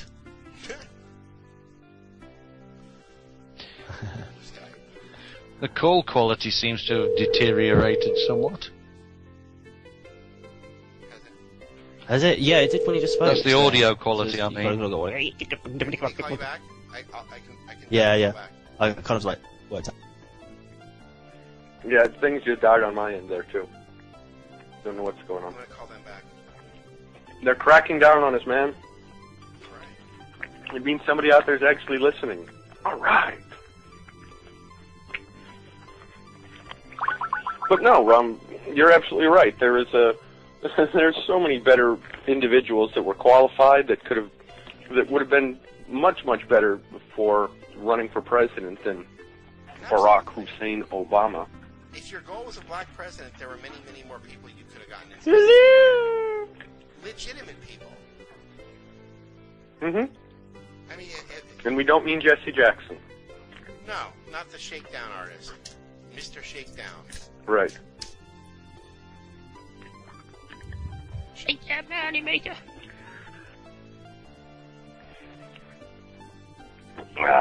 But once again, that's hypocrisy being presented as fact on the human populace. But you're talking about the education system going down, that doesn't. That concept, I know other black people in Cincinnati, and they're the ones that rail against Obama the most because they realize it's the first guy from our group. He is an embarrassment, you know. I mean, at any education level, you realize that. You know what I mean? That doesn't stop you from understanding. Yeah, but maybe they think it's cool as well because, like, you know, it's the black guy messing up. But see, they think it's a revenge thing. The ones who believe in this. Yeah, they think saying. It's a revenge thing because they say, well, look, they've all been corrupt, so now it's my chance to get in there and be corrupt. No, it's not. If anything, you'd want to go in there and say, we're going to stop the corruption now, we're going to act in a legitimate manner. No, it's easy just to poo in the punch bowl. That's the first thing you do. It's not about, now it's my turn to be corrupt. Wrong. Now it's my turn to get in there and do things right. You would hope so. You would imagine that that's what somebody would want to be in that type of position to do. But again, maybe anyone who wants to be president shouldn't be. He used that language to get in a little bit. He talked about that everything was going to be transparent and that we're going to give incredible public notice on each law, and then immediately he had to have things rushed through. So he's an immediate hypocrite. And he didn't reward all those disparate parties from the Democratic Party like Clinton had to. He put in bankers and lobbyists for bankers. Right. After saying no lobbyists, not only are they lobbyists, they're lobbyists for bankers. And the only other people he installed were bankers. So how is he not Bush 3? You know what I mean? Right. Or Bush 4. You know they have a Latino Bush there in Florida. You know, if you love Bush and you love Latino, they've got a Latino Bush coming up. They really do. It's not a joke. Really? Yeah. Yeah. Do they really? He's a relative in politics in Florida. So, you know, I'm sure that'll be next to run the North American Union. Yeah. Nice. Yeah, the North American Union. Fantastic. And for people who think that's still some sort of a theory or something, that's not a theory. Go judicialwatch.org/SPP. 1,000 pages from a FOIA request that Judicial Watch did. I mean, I don't understand the government at all at this point. To say, well, okay, you asked for the right question. It's like Battleship. You know, the America was like Battleship for a long time, where for the search warrant, they have to know in advance what they're going to find. It has to be on the paper. It's not a fishing expedition. It's, we're looking for this specifically. We know it's there. It's like, what are you, psychic? Well, you have to be. So the FOIA request is the same thing. It's like playing Battleship. They have to say what they want on the search warrant, and we have to say what we want on the FOIA request. And then on the other side, they go, you stunk my Battleship. You know, yeah, okay, here's your FOIA request because you guessed that we have this. Well, somebody guessed right on the North American Union. They got 1,000 pages back. That's what that judicialwatch.org / it's capital SPP, by the way. You'll see 1,000 pages, and it details all the companies that are involved. This is fascism. This is the corporations ruling the government. It shows you all the corporations who are going to be in charge, in what capacity, the addresses and names of all of the people involved, of all the things taking over the highways, taking over everything, and how it's all hooked up with Mexico and whatever, and all the deals being signed. It's 1,000 pages of organizational charts and stuff like that. So this isn't a theory. I don't speak when it's a theory. This isn't reptilians. This is document. I don't understand why the hell they would respond to a FOIA request like that. But I don't want to hear about it then. You know? And it shows right. that the line's is improving the now. Union. Oh no, it's gone bad again. So I hate listening to people telling me, well, that's just a theory. No, I don't. I stand on what I'm saying. I've got every little piece of evidence. Whether it's about the Talmud or the North American Union or anything else I talk about, just say, prove it. Here it is. I burned my evidence and I printed it out. I found my research. sorry, And that's one of the things we love about you, is we know we can always come back to you for, we know that you've got that evidence, that you've got that ability to research it, to reference it, and to pull it up, because, the truth be told, there's elements to this that if you aren't familiar with it, it can be a little difficult to wrap your head around. Yeah, and it's important to be able to have... I have to reproduce my research in a hurry because I can't go grab it out of the discs, because I have to go find a certain disc. People demand that I go reproduce my research on Google real quick because they don't want me to send them a file. They're terrified about files or something like that. Oh, just show me on the internet. The reason I downloaded it and burned it is because it's not on the net after everything I ever liked was taken down the next day. Every Google video, sure. No matter what it was, was gone. That's why I download these things. Because if I want to go show you, of course it's gone. That's why I burned it. Right, and they took it down because they knew that if too many people got their hands on it, that too many people had access to the information, it would totally indict the entire system. Right. It's why YouTube pulls videos down. It's why Google pulls videos by down. Somebody who shouldn't have released it, you know what I mean? And they took it back down. Sure. So anyway. Somebody trying to buck the system. Yeah. Well, I don't know what all of your guys' connections sound like, but I can barely hear most of what you're saying and have for about the last half hour or so. So you'll have to forgive me if my comments don't always come across as being, appropriate to the topic on hand, because I'm trying to guess what I'm hearing sometimes. Well, it's the second time you can try, but it's the second time you've done it, and I don't know if it's going to get if the connection is going to get any clearer. I think I just have a problem with my phones. All right, but you can try. I'll be here.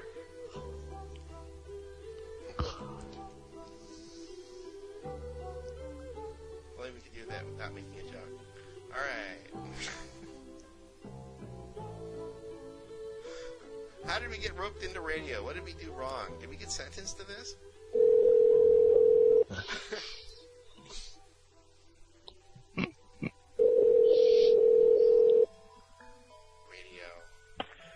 There. Plus, hopefully that's better. I've never listened to any of these shows live.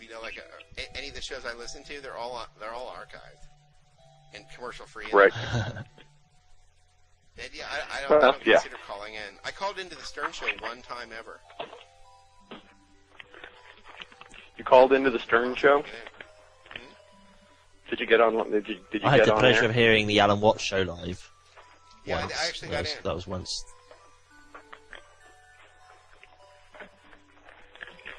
Did you record it? Yeah. I can go drag it out. Artie Lang made fun of my name, of Stratios. Which I thought was very funny, actually. Because nobody can pronounce it. It's so unfamiliar.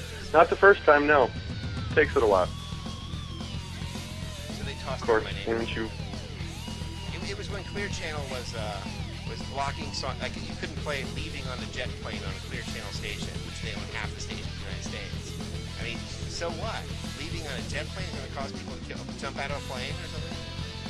Jump off a building? I mean, so what? That's a rather relaxing song, I thought. They had censored some fantastic number of songs, so I was calling to talk about them. Did you have an opportunity to actually talk about it, or did they just talk about your name the whole time? No, they talked about that. They were very upset about it. Yeah, I'm really getting static right now, guys.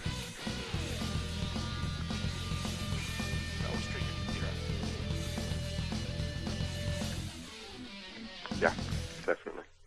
Have to be a little bit later on. I've got real work I've got to go run around and do when we get down here today.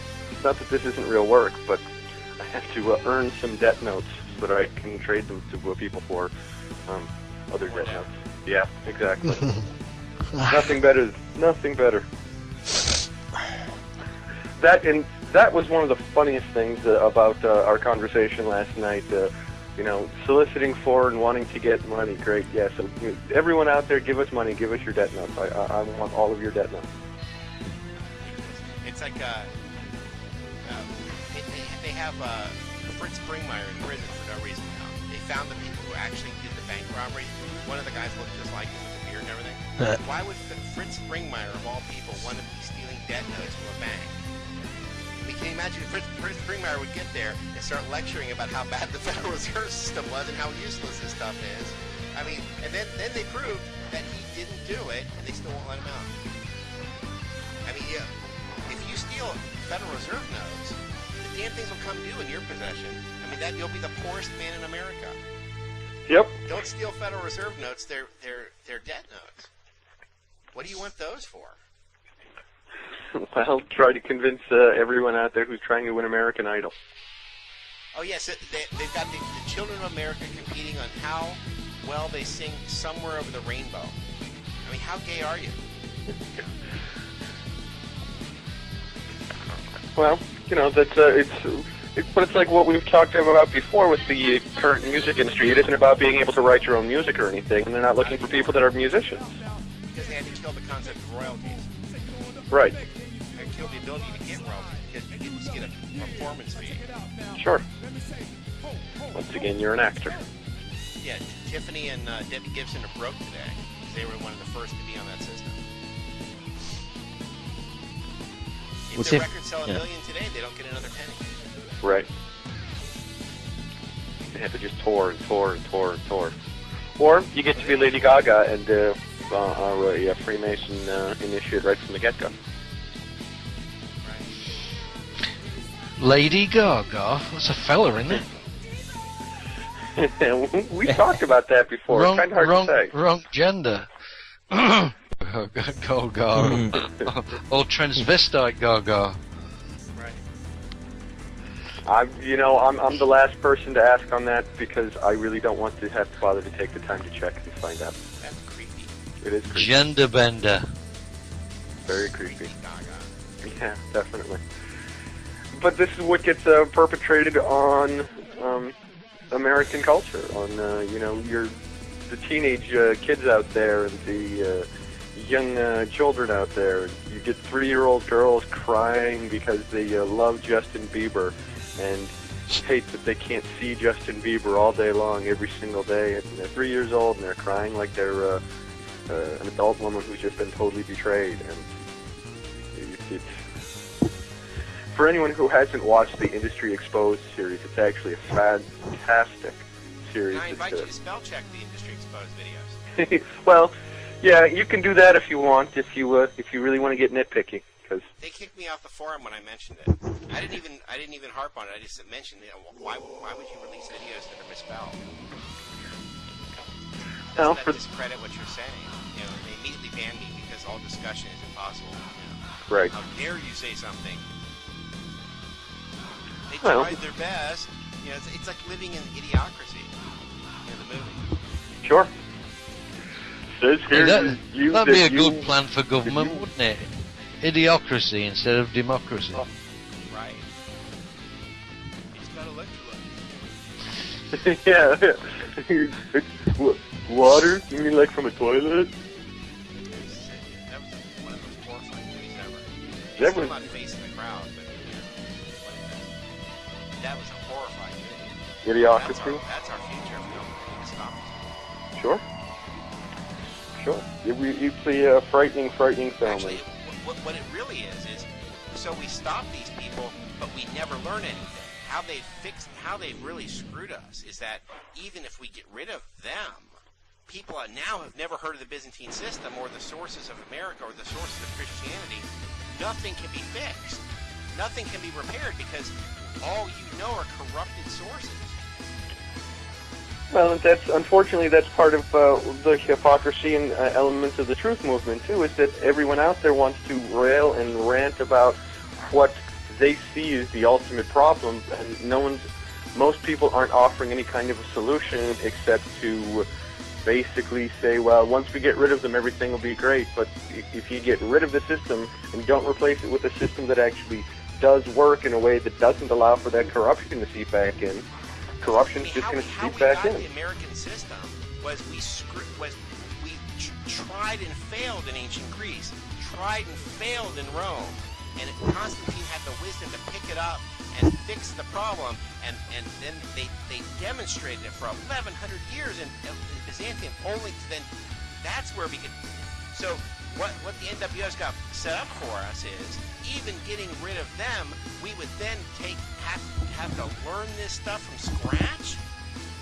No, we need to benefit from that. That's why they took it out of our history books, so that you would never accept the Roman system, the disconnect Catholic top-down control system, if you ever heard of the Byzantine system. Because you don't want to be a child your whole life. You want to be an adult with adult responsibility. That's what people want. They don't realize that that's even possible now. Well, of course not. They want it, but they can't imagine it. And so what they propose, since they've never heard of any kind of solution, and they don't know what America's sources are, or even how America operated, is they think, well, let's get rid of this, and we have to put in fascism because people are all dangerous. Well, are they? Well, handle that. I mean, people want to be responsible. There's nothing I hate hearing more than when people look at you and say, "Oh, people don't have the capacity to do that."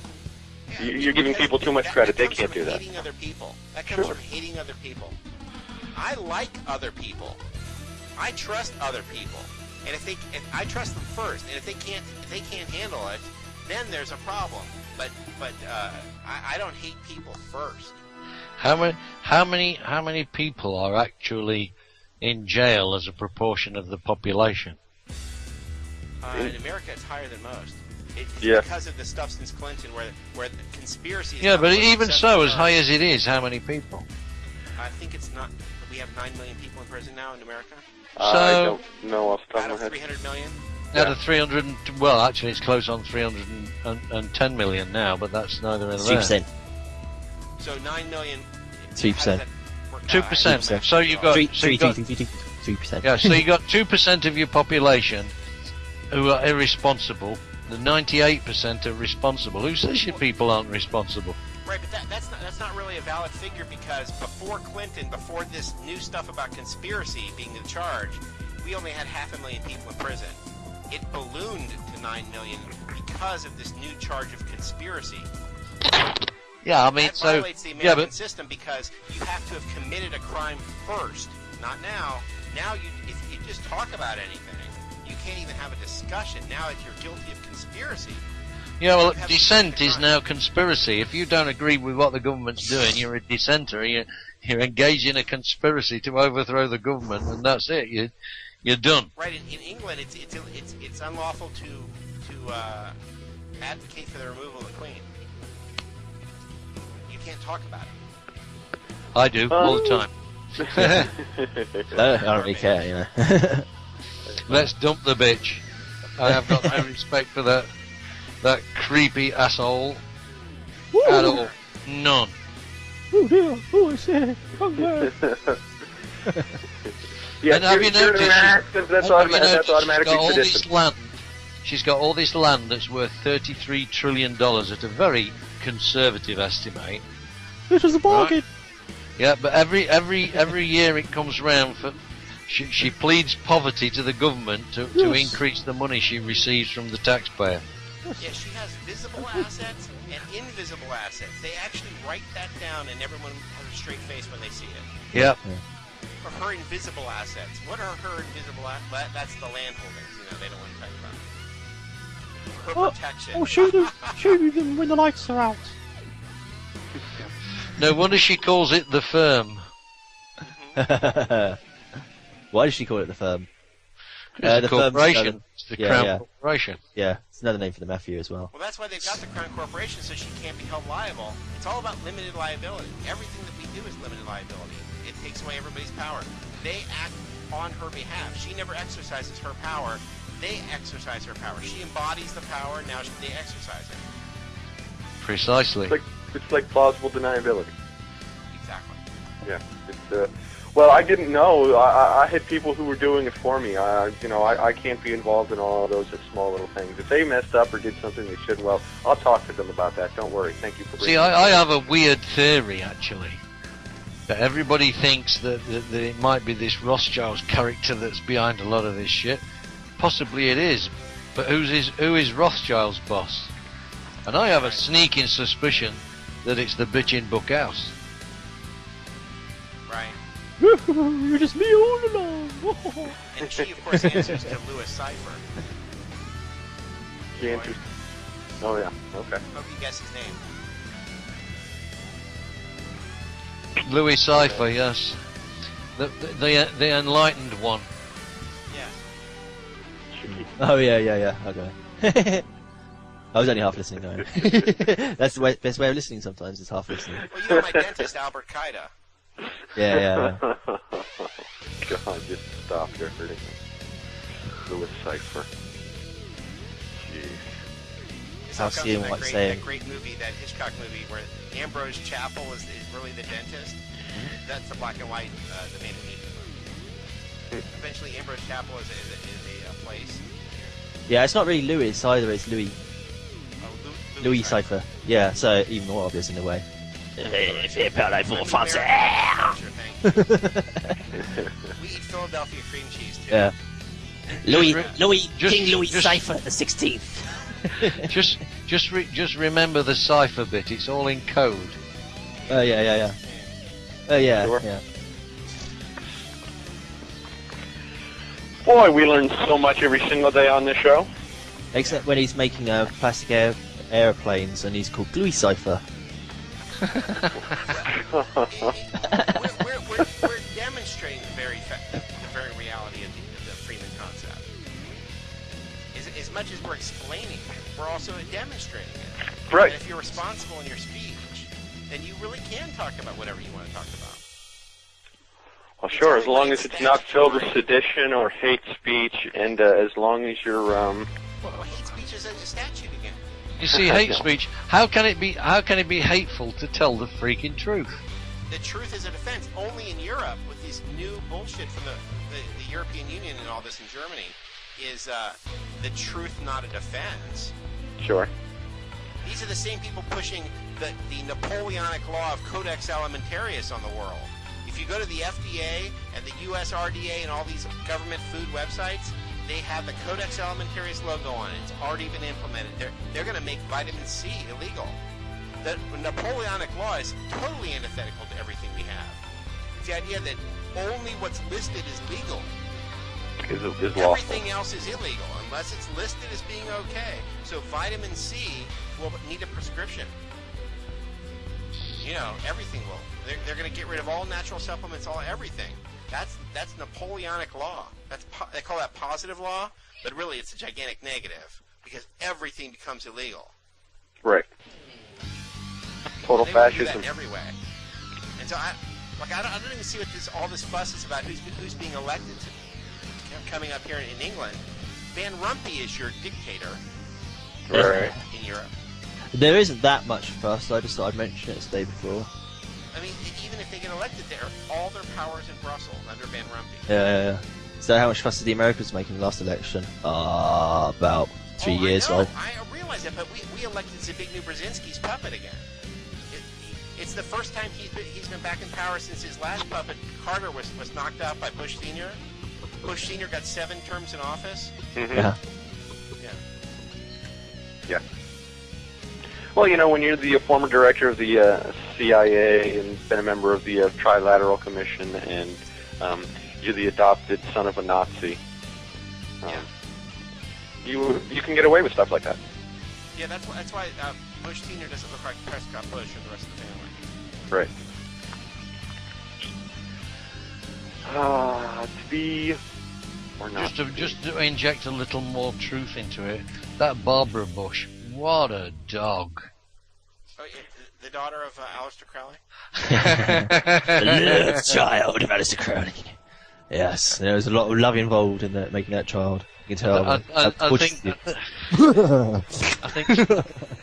I think she must have a camel somewhere in her family.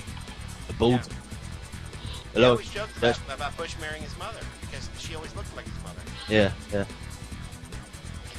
Charlie and Camilla getting a divorce. Oh, really?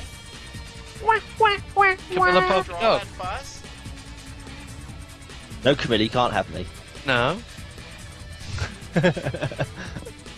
She's after me. You've got to protect me. Is it on the National Enquirer?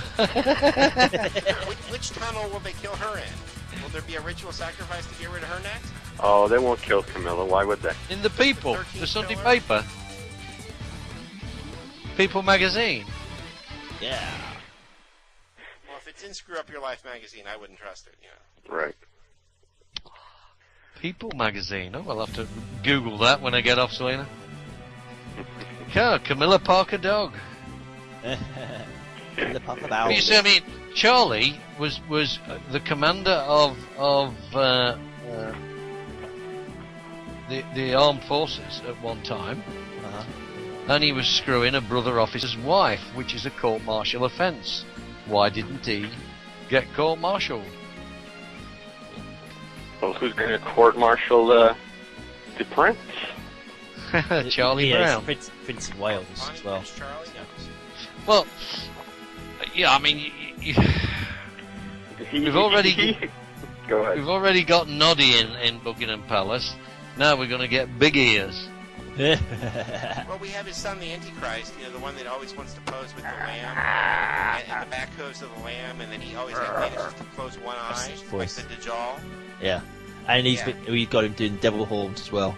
Devil horns! Who's this? Come on, I mean, why does he deliberately pose as the Antichrist every single time he's photographed? Do you think he deliberately does it, or do you think he's being coached into doing it? Do you think he is aware of what he's doing it? Close one eye. Come on, close one eye. Pick up the back hooves. Yeah, there was another photograph of him holding a baby goat as well. Yeah. And yeah, you could see the hooves of the baby goat, and it was just like a reference to Baphomet. Right. Why would you do that? Why do well? Obviously because I won't believe a thing until I see him dancing on stage with Lady Gaga. I mean, why do they do this? They do this to just Throw it in your face. well, not just put it in your face, but get you used to it, so you don't think anything about it. So when you see all this fucking bullshit before you just ignore it. You don't notice the all-seeing eye on the.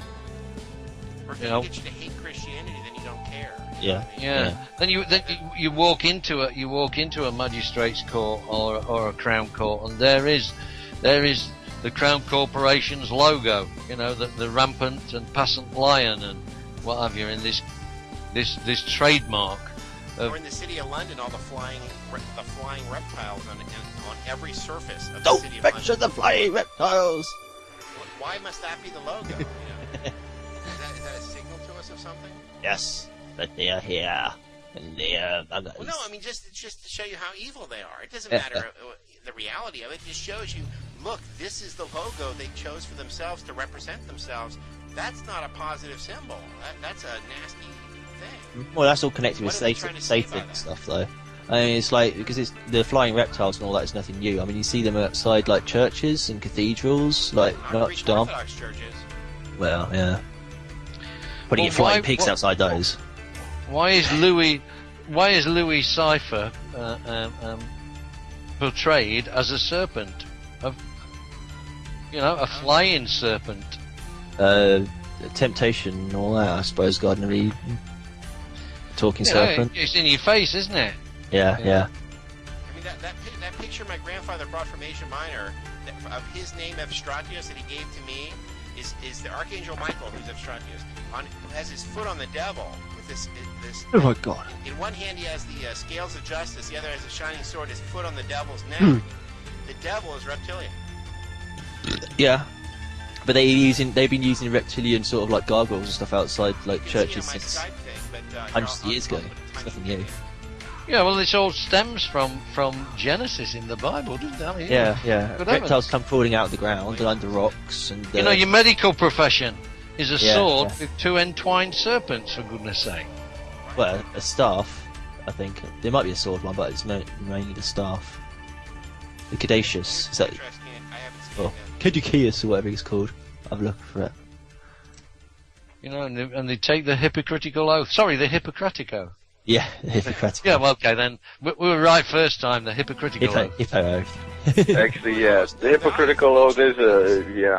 And having had a number of conversations with doctors recently, and I've got a gentleman that I'd like to bring on the show next week to talk about specifically the medical profession and its insanities and control levels and stupidities and hypocrisies. But I had a doctor who was brave enough to actually go on record and state, and I've got it recorded, saying that ethics classes that they take when they go to medical school, you don't even have to show up for, and no one takes their Hippocratic oath seriously at all. Because now the university system is an appointment system for people in the secret society. It's not about taking meritorious work or study or things like that. It's about appointment. Well, I mean, even in the old days, the universities were the recruiting grounds for these secret societies and Luciferian societies. They were picking the best brains to use as slaves, basically. But we've been talking to this guy who holds some of these Skype chats at night, Buck. He's from Cambridge. He went to Cambridge, and he managed to miss the entire conspiracy system. He thinks the Rhodes Scholarship is a meritorious educational scholarship. Yeah. Yeah, but he's He'll Christian tell you, identity you anyway, can isn't make he? it if you try. You know what I mean? Come on. It's just a nice, friendly fraternity. Yeah. Yeah. Everybody holds. Cambridge, and he managed to miss everything? Everybody holds hands and masturbates over coffins. Right. Nothing wrong with that. It's just totally normal. Happens in all American colleges. It's the extreme of the cliche of, well, I know a Rhodes Scholar and he didn't do that. Oh, you're not telling you, are they? All right. They're not allowed to tell you. Right. They're not going to tell you any of that stuff. They took an oath. They swore an oath to protect I and wonder how many preserve people secrets. they run through Cambridge and Harvard and Yale and Oxford on purpose, who they have laid pillows out in front of their feet so they'll miss the whole thing. You know what I mean? So they can have that guy to say, you can make it if you try, like Colin Powell. Right. Got there by following directions, you know. Yeah. Colin Powell lit around like a GPS. Who live in the Truman Show, you know. Right. Oh, hold on, come guys. Sorry, everyone. Got to feed my cats real quick. The great thing about the telephone is I can feed my cats while we're on the air. So I'm sorry about the noise.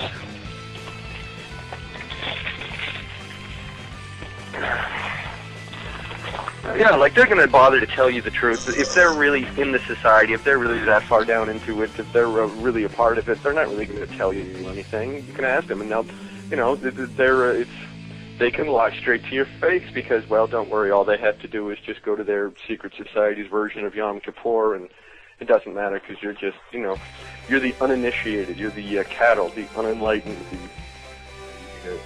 the goy, the underbelly of society that no one needs to care about.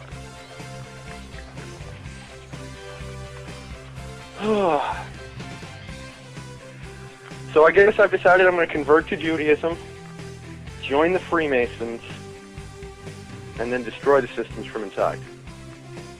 You can have let me bring puff cameras in? as well. Think they'll let me bring cameras into synagogue? No? That's it. Okay, well. You've got hidden ones, perhaps. Well, and that's why I advocate having hidden cameras. We just have to have one better that will do more than, you know, just an hour's worth of battery power. I think there's enough information available anyway. I mean, we know what's going on, for goodness sake.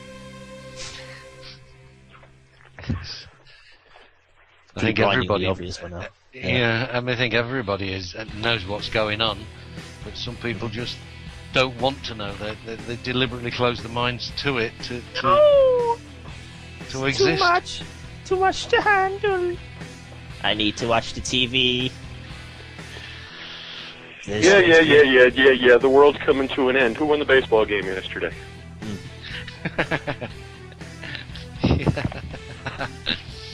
This is what Avatar. Yeah, right. Again. I still haven't seen it, actually. Oh, you mean James Cameron's gigantic, huge Earth Day Spectacular? Yeah. Yeah. I have absolutely zero desire to see that movie in any way, shape, or form. I thought it might be a kind of a neat idea when I first started hearing about it, but then as I started to learn more about it, the last thing I need to do is go and listen to some yuppie, smack-ass tool of the establishment schmuck telling me how we need to make sure that we preserve this world and this land because pro-environmentalism is the only way to go, and we're destroying everything, and humans are evil, nasty creatures that are going to ruin the entire planet, and if we don't do something to curtail the population and curtail, hate crimes and everything else, the whole world's going to go to hell in a handbasket. Come on. I don't need to sit for 3 hours. They know their own nature. That's what they would do. Right. We've got a linear system of we rape the planet, we stuff it into factories to manufacture goods with slave labor, then we transport it all over the place at great cost. Then we sell it in Walmart and similar establishments at dirt cheap prices. You're pleading guilty. And then, if they were gone, you would be doing this? oh no. No. And have I done this? I have. Maggot. We haven't done this. This is what they do. That's right. When they're in charge, this is what happens. And like the eventual result of any democratic system has to be tyranny, simply because in that sort of environment, where corporate, that's the Roman system. The Byzantine system didn't end in tyranny. No. I'm talking about the system we've got today. Yes. Yeah. The democratic system we have today, it always ends in tyranny. It's got to. It's because power, the capitalism. Well, it doesn't matter if socialism.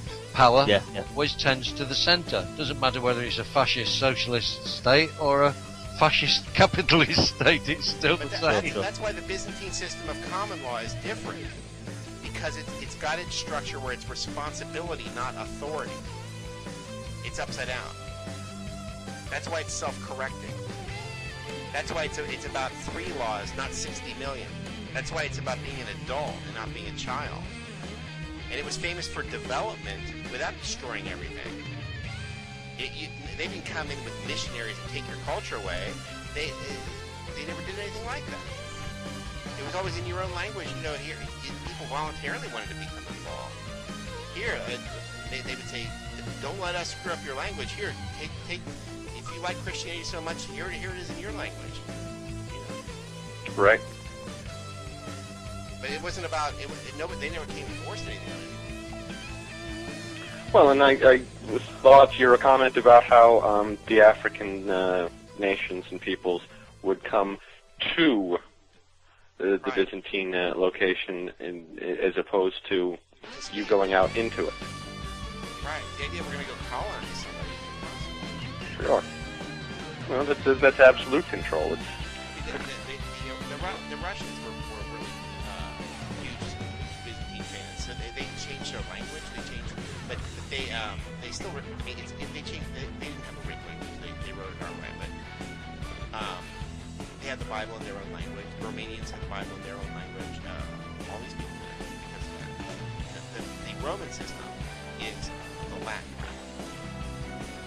Even South America, Latin. Sure. Boy, I'm so glad I didn't get sent to Latin America. I barely passed Latin in high school. That would have been a sophisticated joke if Quayle had only known what he was saying. but what you were saying before about converting to Judaism, this was really only a valid joke when Bush was in office, because now they can do whatever they want, because they're going to move to Paraguay too. But at the time, the joke was, if you really want to join the Illuminati, rape the Bush daughters. Because they would never be able to have an abortion in public. Right. Suddenly, you're right in there in the bloodline, because they're going to be forced to have your baby, and they're going to be emperor one day. because that's the phony neocon thing. The phony neocon Jews ruling the incredibly stupid evangelicals who will do whatever they're told. You know, they're the former Democratic libs. They're not the Republican Party. They forced out the Republican Party with that card that said, no abortion even in the case of incest and rape. And that forced people to just leave the party because, I mean, fine, I'm against abortion too, but I'm not going to raise Charlie Manson's baby. Right. Charlie Manson comes and raped my wife. I got to raise the baby now? Hell no. Oh no. Mm-mm. I'm sorry, I'm against abortion too, but not in rape and incest. Right. That was an enforced thing. No money unless you read the card. And so that forced everyone to go out to. Everybody who wanted to stay had to go to Wall Street for funding, and every one of those blew up in a scandal, including McCain. McCain's the only one who survived the scandal of the Keatings. But everybody else that went for Wall Street funding, because they said, screw this, I'm going to go somewhere else for funding. And so they went to Wall Street, and every one of those people blew up. I'm sure on purpose. You know, Sure. they set that up. But McCain blew up in a scandal too, but he survived the scandal because he's a criminal. But anyway, that's rape the Bush daughters because to prove they're not hypocrites, they would have to have the baby. You know? Right. Right into the NWO. You know, I'm not advocating rape or anything. I'm just showing you that it's a hypocritical situation. They would, of course, be the first ones flown to Switzerland for the abortion. Yeah. Because these people are radical hypocrites. You know. Well, they have to be. It's the only way they maintain power. Huh? Real republicanism has no social issues. Sure. It doesn't need to. That's why they could never debate the Democrats, because the Democrats were all social issues and no policy, you know, no domestic or foreign policy, and so they had nothing in common. They had to have that University of Chicago corruption on both sides. One corrupted the Republican Party to make it the neocons under Leo Strauss, and the other one corrupted it to become Stalinist. Leo Strauss was a Trotskyite, but so the Republican Party is Trotskyite. So the Democratic Party was corrupted at the University of Chicago under Saul Alinsky, and they're Stalinists. So which communism did you want? Now they have something in common to talk about. They both want big government. Right. Yeah. Top-down control and statutes out of the yin yang.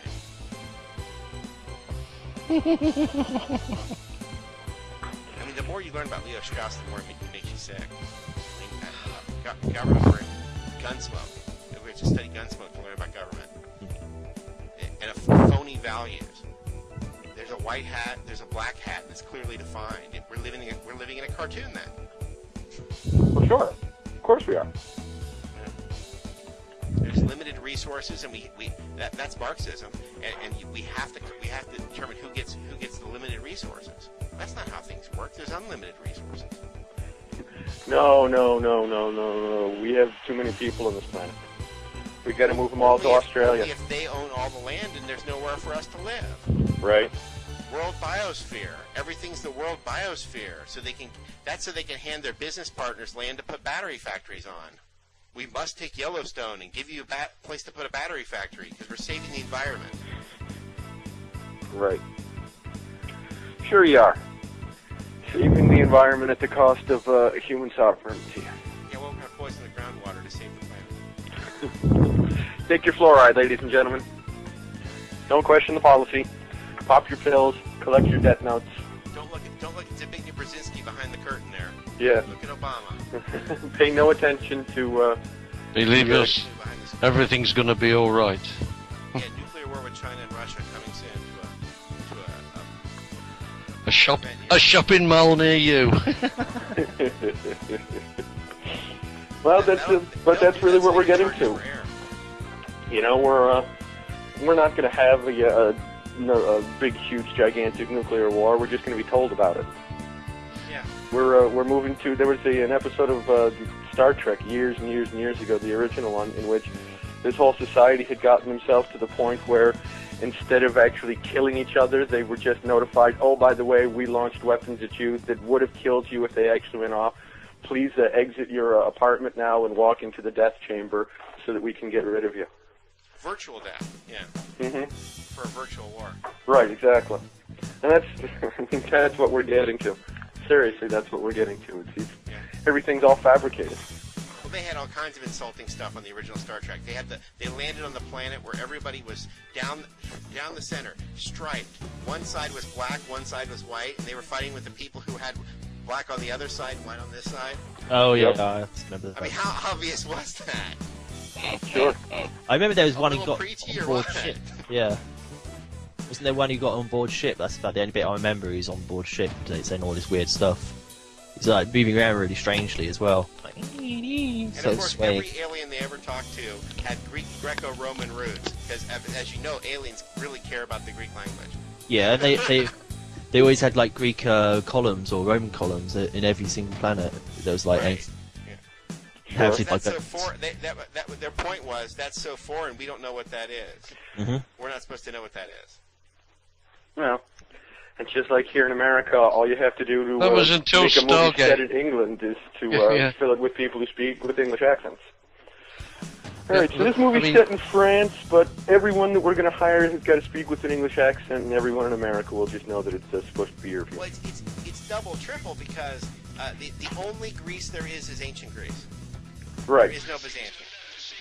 Of course not. Why would you want to tell people the truth? Or have them find any way out. Yeah, and everybody's called Zeus. It's Zeus here. Right. Yeah, well, yeah, that was true until we came across Stargate and what have you. Then it's all ancient Egyptian and pharaoh Yeah. symbols and shit. Right, because they were terrified that people would find out that there was something other than Greek, ancient Greeks. So the real goal is to switch everyone, like the 20s, Egyptian.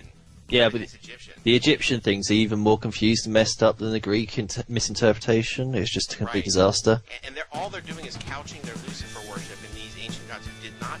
That was not the point of these ancient gods or whatever. Right. Yeah. They've only in recent times rewritten all the mythology to make it about Lucifer. Yeah, that's ridiculous. Because basically, in those times, you had like a god for every sort of function. You had like a god for like, I don't know, sanitation. You had little gods that you put in the doorway of your front. You put it in the front doorway in order to keep out burglars, and another one to make the house smell nice, and Right. all this That's sort only a recent reinterpretation of Prometheus. That's why Prometheus is in So, Rockefeller Center. oh, they make it Prometheus. That's what I'm saying. They didn't have fancy That's names. not what remember? Prometheus is. Yeah, yeah. That's These. their new interpretation of Prometheus. Okay, so now they're making Prometheus do that as well then. Right. That's why he's down there in Rockefeller Center's lobby. Yeah, well, they didn't have like He gave recognizable America- he names. gave the world the intellect. Yeah, yeah.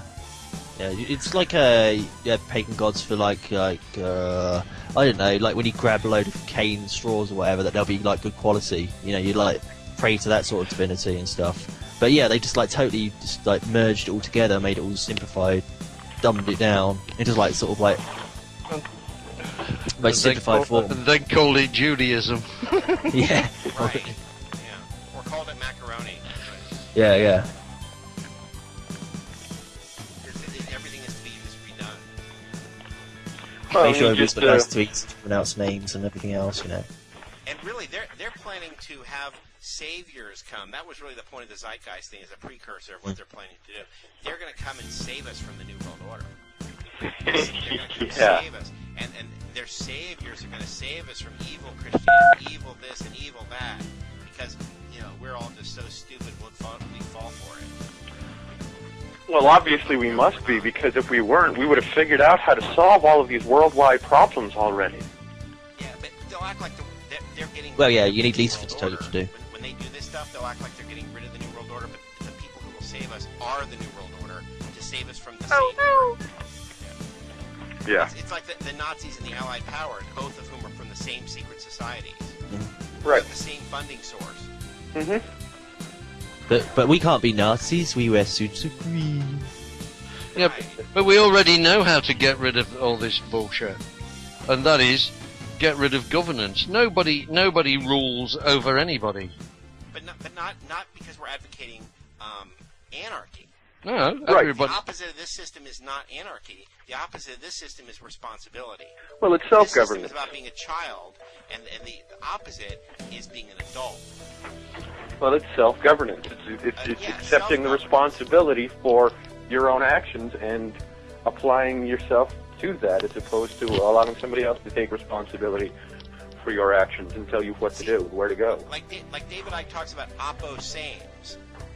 They present what they tell you the opposite is. That's not the opposite. Half the time it's them anyway. What Right. they present is the opposite. Is it, do you want us or do you want us? Yeah. Well, that's when the faced whole with- point.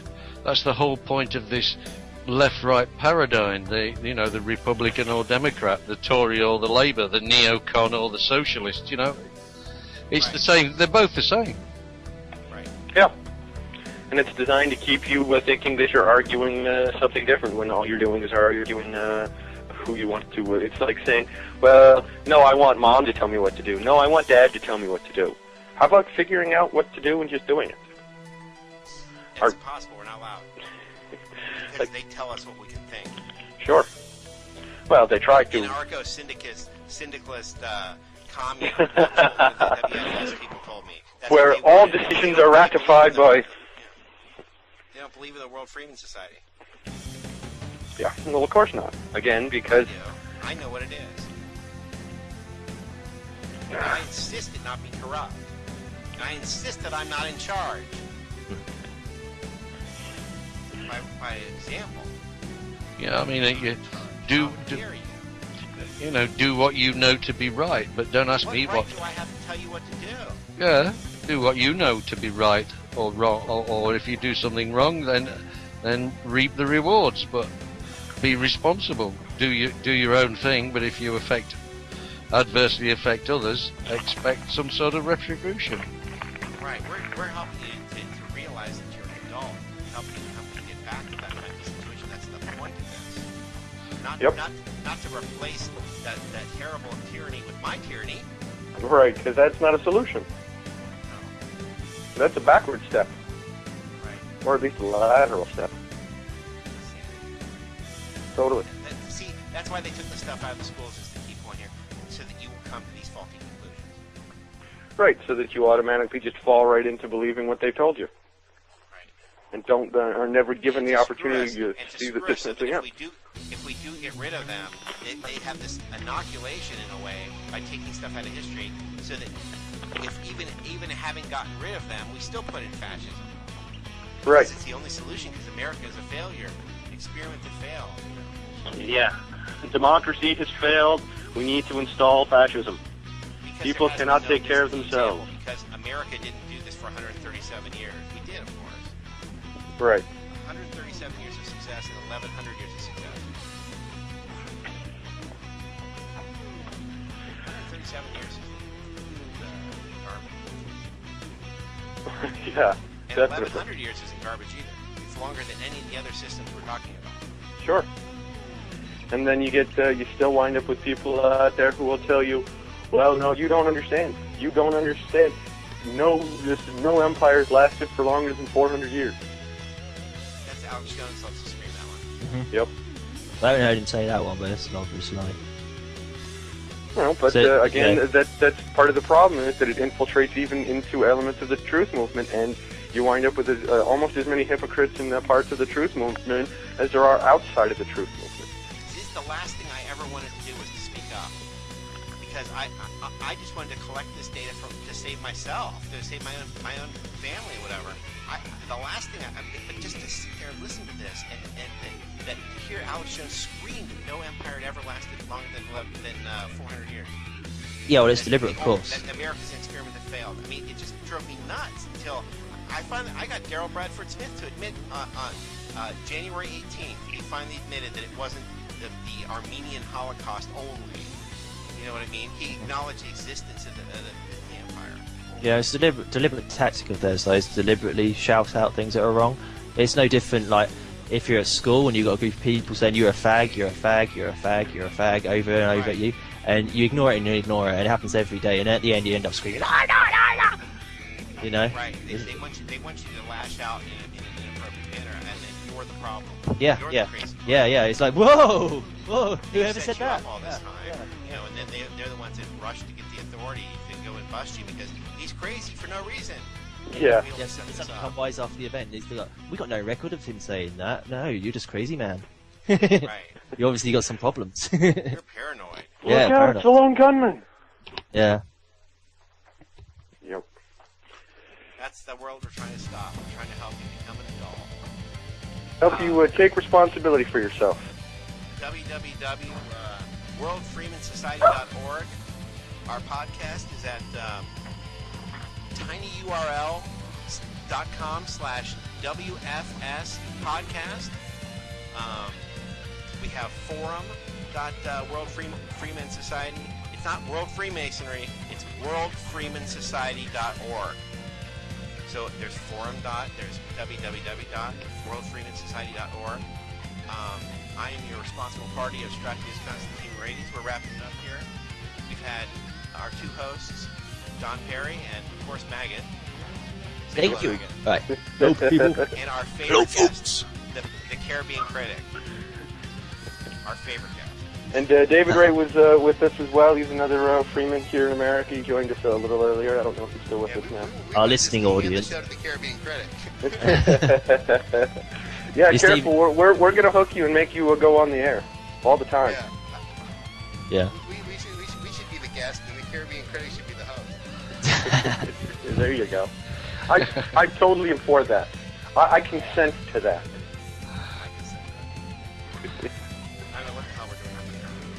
Don't put me on this pedestal, guys. I'm just Oh, me.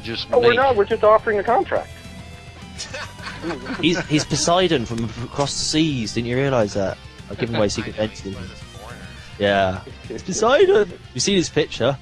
It's Poseidon, like in Little Mermaid. This is when I talk about being free men and the worldfreemansociety.org and just doing little things, trying to educate people and putting that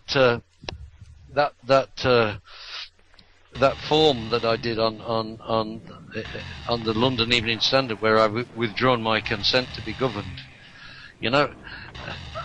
That is, people say that's utopian, and I say no, it's not. They keep telling me that's a utopian idea. No, it isn't. Well, utopia is no place. It's no place. Utopia would be good place. That's and right. Dystopia is bad place, but utopia with a U on it means no place. No place. Yeah. That's the same prefix to my name, Evstratius. EU is good. None. And this is bad. Utopia means place. Stratius means soldier. That's you can build yourself a word. This Stratius is bad soldier. But I'm Evstratius. And you have been listening to American Freeman. Should we wrap up the show? Let's do it. All right, I'll take you off the air. Back to silly music or maybe William Cooper. We'll see what I can put on. Thanks for being with us, everyone. Guys. Thank you. Bye. Okay, 1, 2, 3, we're off air. Okay. I gotta go. I'll call you when Good show. Yeah, it was. It was. Having even a loose theme, I think, is sometimes better than having no theme. Right. So, I gotta go. I gotta go earn some debt notes. I'll call you when I get home. Okay. And we'll stay up all night until this thing gets resolved. Yeah, it's not, you gotta stop panicking. He has a minor computer problem. It's not the end of the world. Well, for you, it's a minor computer problem. For me, it's an inability to access anything and the files that I've spent quite some time gathering and documenting No and loss stuff. of files.